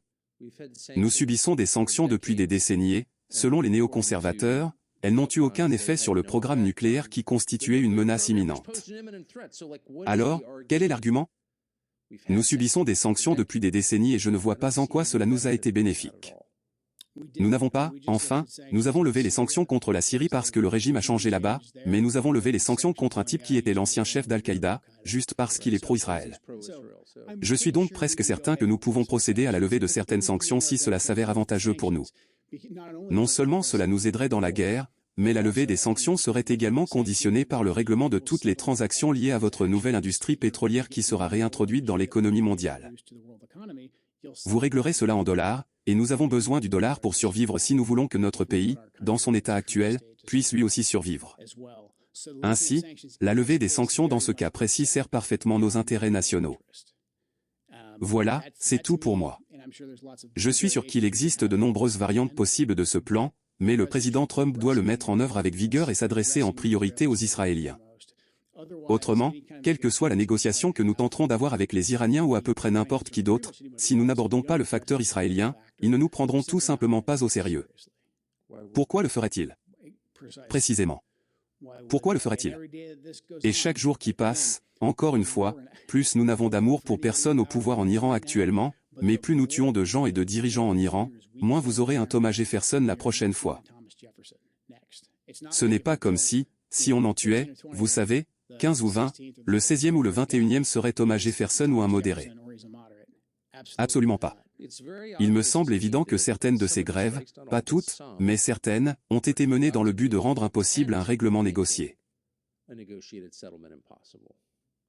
Et cela m'amène à la chose la plus triste parmi tout un ensemble de choses tristes, mais la chose la plus triste est le bombardement de l'école de filles rattachée à la base navale iranienne. Et eux, les États-Unis ont admis que nous l'avions fait, mais je m'interroge sur les coordonnées de ciblage et leur provenance. Est-il possible qu'ils proviennent d'Israël? Ça, je ne sais pas. Avez-vous connaissance de cas rapportés publiquement ou survenus lors de conflits antérieurs? Pouvez-vous dire quelque chose qui ne vous soit pas imposé? Est-il possible que cela se soit produit? Autrement dit, y a-t-il eu par le passé des frappes américaines sur des cibles dont vous avez connaissance, qui ont utilisé des coordonnées fournies par Israël? Oui, enfin, nous partageons énormément de renseignements avec Israël. Donc, d'accord. Bien sûr. Donc, c'est tout à fait possible, même si personne n'en a parlé, mais il est tout à fait possible que les coordonnées nous aient été communiquées par Israël. Et pourquoi ne le serait-il pas? Parce qu'une fois qu'on commence à faire ce genre de choses, intentionnellement ou non, il est très difficile d'en sortir. Et de toute évidence, au vu de la manière dont Israël s'est comporté pendant la guerre de Gaza et ailleurs, leur façon de combattre est très différente de la nôtre. Je veux dire, l'Amérique fait certainement des erreurs et nous, vous savez, nous faisons tout notre possible. Je peux vous le dire, en tant que gars qui a combattu sur le terrain, les Américains, parfois, frôlent l'excès. Nous faisons tout notre possible pour éviter les pertes en vie civile. Je veux dire, presque au point où parfois nous risquons délibérément notre propre vie pour ne pas tuer d'Américains, pour ne pas tuer de civils innocents. Donc encore une fois, c'est là que le partenariat avec un partenaire, entre guillemets, qui a un programme très différent du vôtre et un résultat escompté, mais aussi des normes différentes quant à la manière de mener les opérations, prend tout son sens. C'est très dangereux. Il est très dangereux pour nous d'être partenaires d'un pays qui a des objectifs différents, des normes de comportement différentes sur le champ de bataille et des méthodes différentes. Oui. Ils ont tout simplement une façon de voir les choses complètement différente. Alors, comment décririez-vous l'attitude israélienne face au meurtre d'innocents? Écoutez, les Israéliens sont dans une situation difficile. Et comme j'ai passé la majeure partie de ma vie à me battre, je pense pouvoir assez facilement me mettre à leur place. Si j'étais Israélien, je pense que j'aurais le même avis. Je dirais plutôt, de toute façon, on va bien finir par les affronter. S'il y a des civils dans cette zone d'importance militaire pour nous, peu importe. J'ai un travail à faire. Je comprends cela. Mais il est également important pour nous de comprendre nos partenaires qui utilisent des guillemets. Si nous voulons nouer un partenariat avec eux, nous devons être lucides à ce sujet. Ce n'est pas parce qu'ils parlent anglais, que beaucoup d'entre eux ont été scolarisés ici et que nous avons des binationaux qu'ils vont nous cibler de la même manière que nous. Nous devons avoir les yeux lucides à ce sujet. Et c'est ce qui, à mon avis, manque. Si nous devons mener des opérations conjointes avec les Israéliens, ils vont regarder, nous avons vu ce qui s'est passé à Gaza, et on peut dire que c'est une chose horrible. On peut dire que c'est comme ça, tout simplement. Mais c'est ainsi que les Israéliens combattent. Nous devons donc aborder cette situation avec lucidité et comprendre que c'est ainsi qu'ils vont se battre. Et maintenant, nous allons être perçus non seulement comme complices, mais aussi comme partenaires dans cette affaire. Et encore une fois, c'est une situation très dangereuse pour nous, car notre objectif, du moins nos objectifs tactiques, ont été assez clairs, nous voulons neutraliser les missiles balistiques, le programme nucléaire, la marine et l'armée, etc. Et ce sont des cibles militaires. Mais nous sommes actuellement en partenariat avec les Israéliens qui, certes, ciblent des objectifs militaires, mais ils en ciblent bien d'autres qui ne sont pas des cibles militaires. C'est une appréciation très généreuse de leur motivation. Et je le dis sans vouloir vous complimenter, je suis en profond désaccord avec vous, mais je n'ai pas passé ma vie à faire la guerre. Et vous faites tout votre possible pour comprendre leur point de vue, même si vous n'êtes pas d'accord, ce que je suppose. Et je pense que c'est la bonne façon d'évaluer les choses. C'est comme se demander, quel est le point de vue de l'autre? Même si je déteste ça. Ouais. Écoutez, au Moyen-Orient, vous allez forcément faire affaire avec des individus peu recommandables. Vous allez faire affaire avec des individus peu recommandables. Donc, si vous comptez faire des affaires là-bas, préparez-vous à l'idée que certains de ces individus ne sont pas très recommandables. Je veux dire, la phrase classique du président Trump, je crois, très tôt, lorsqu'on lui a demandé s'il pensait que Poutine était un tueur, et il a répondu, eh bien, oui. Je veux dire, nous sommes aussi des tueurs. Vous savez ce que je veux dire? Il était très logique à ce sujet. Il avait une vision très lucide. C'est encore une fois pourquoi le président Trump est particulièrement bien placé pour résoudre ce problème. Je pense qu'il a la capacité de comprendre les choses sous de multiples angles simultanément, d'identifier nos leviers d'action et de déterminer ce qui est le mieux pour nos objectifs, pour les objectifs de l'Amérique. Oui. Avec les yeux clairs. Et c'est ainsi que nous devons être. Pensez-vous que vous aurez de nouveau l'occasion de parler au président? Je serais ravi. Je veux dire, j'ai parlé avec lui avant de quitter l'administration. Comment ça s'est passé? Tout s'est très bien passé. Enfin, ce n'était pas la conversation la plus passionnante, tu sais. Je lui ai expliqué pourquoi je partais. Il m'a écouté jusqu'au bout.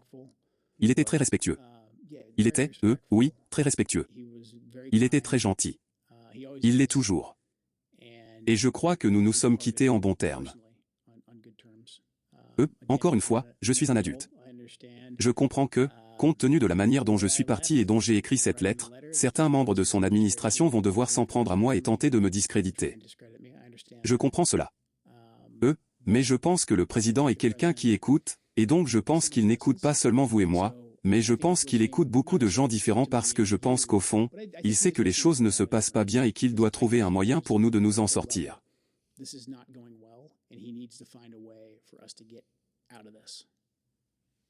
Eh bien, vous êtes assurément un adulte et j'aurais souhaité qu'il y en ait davantage.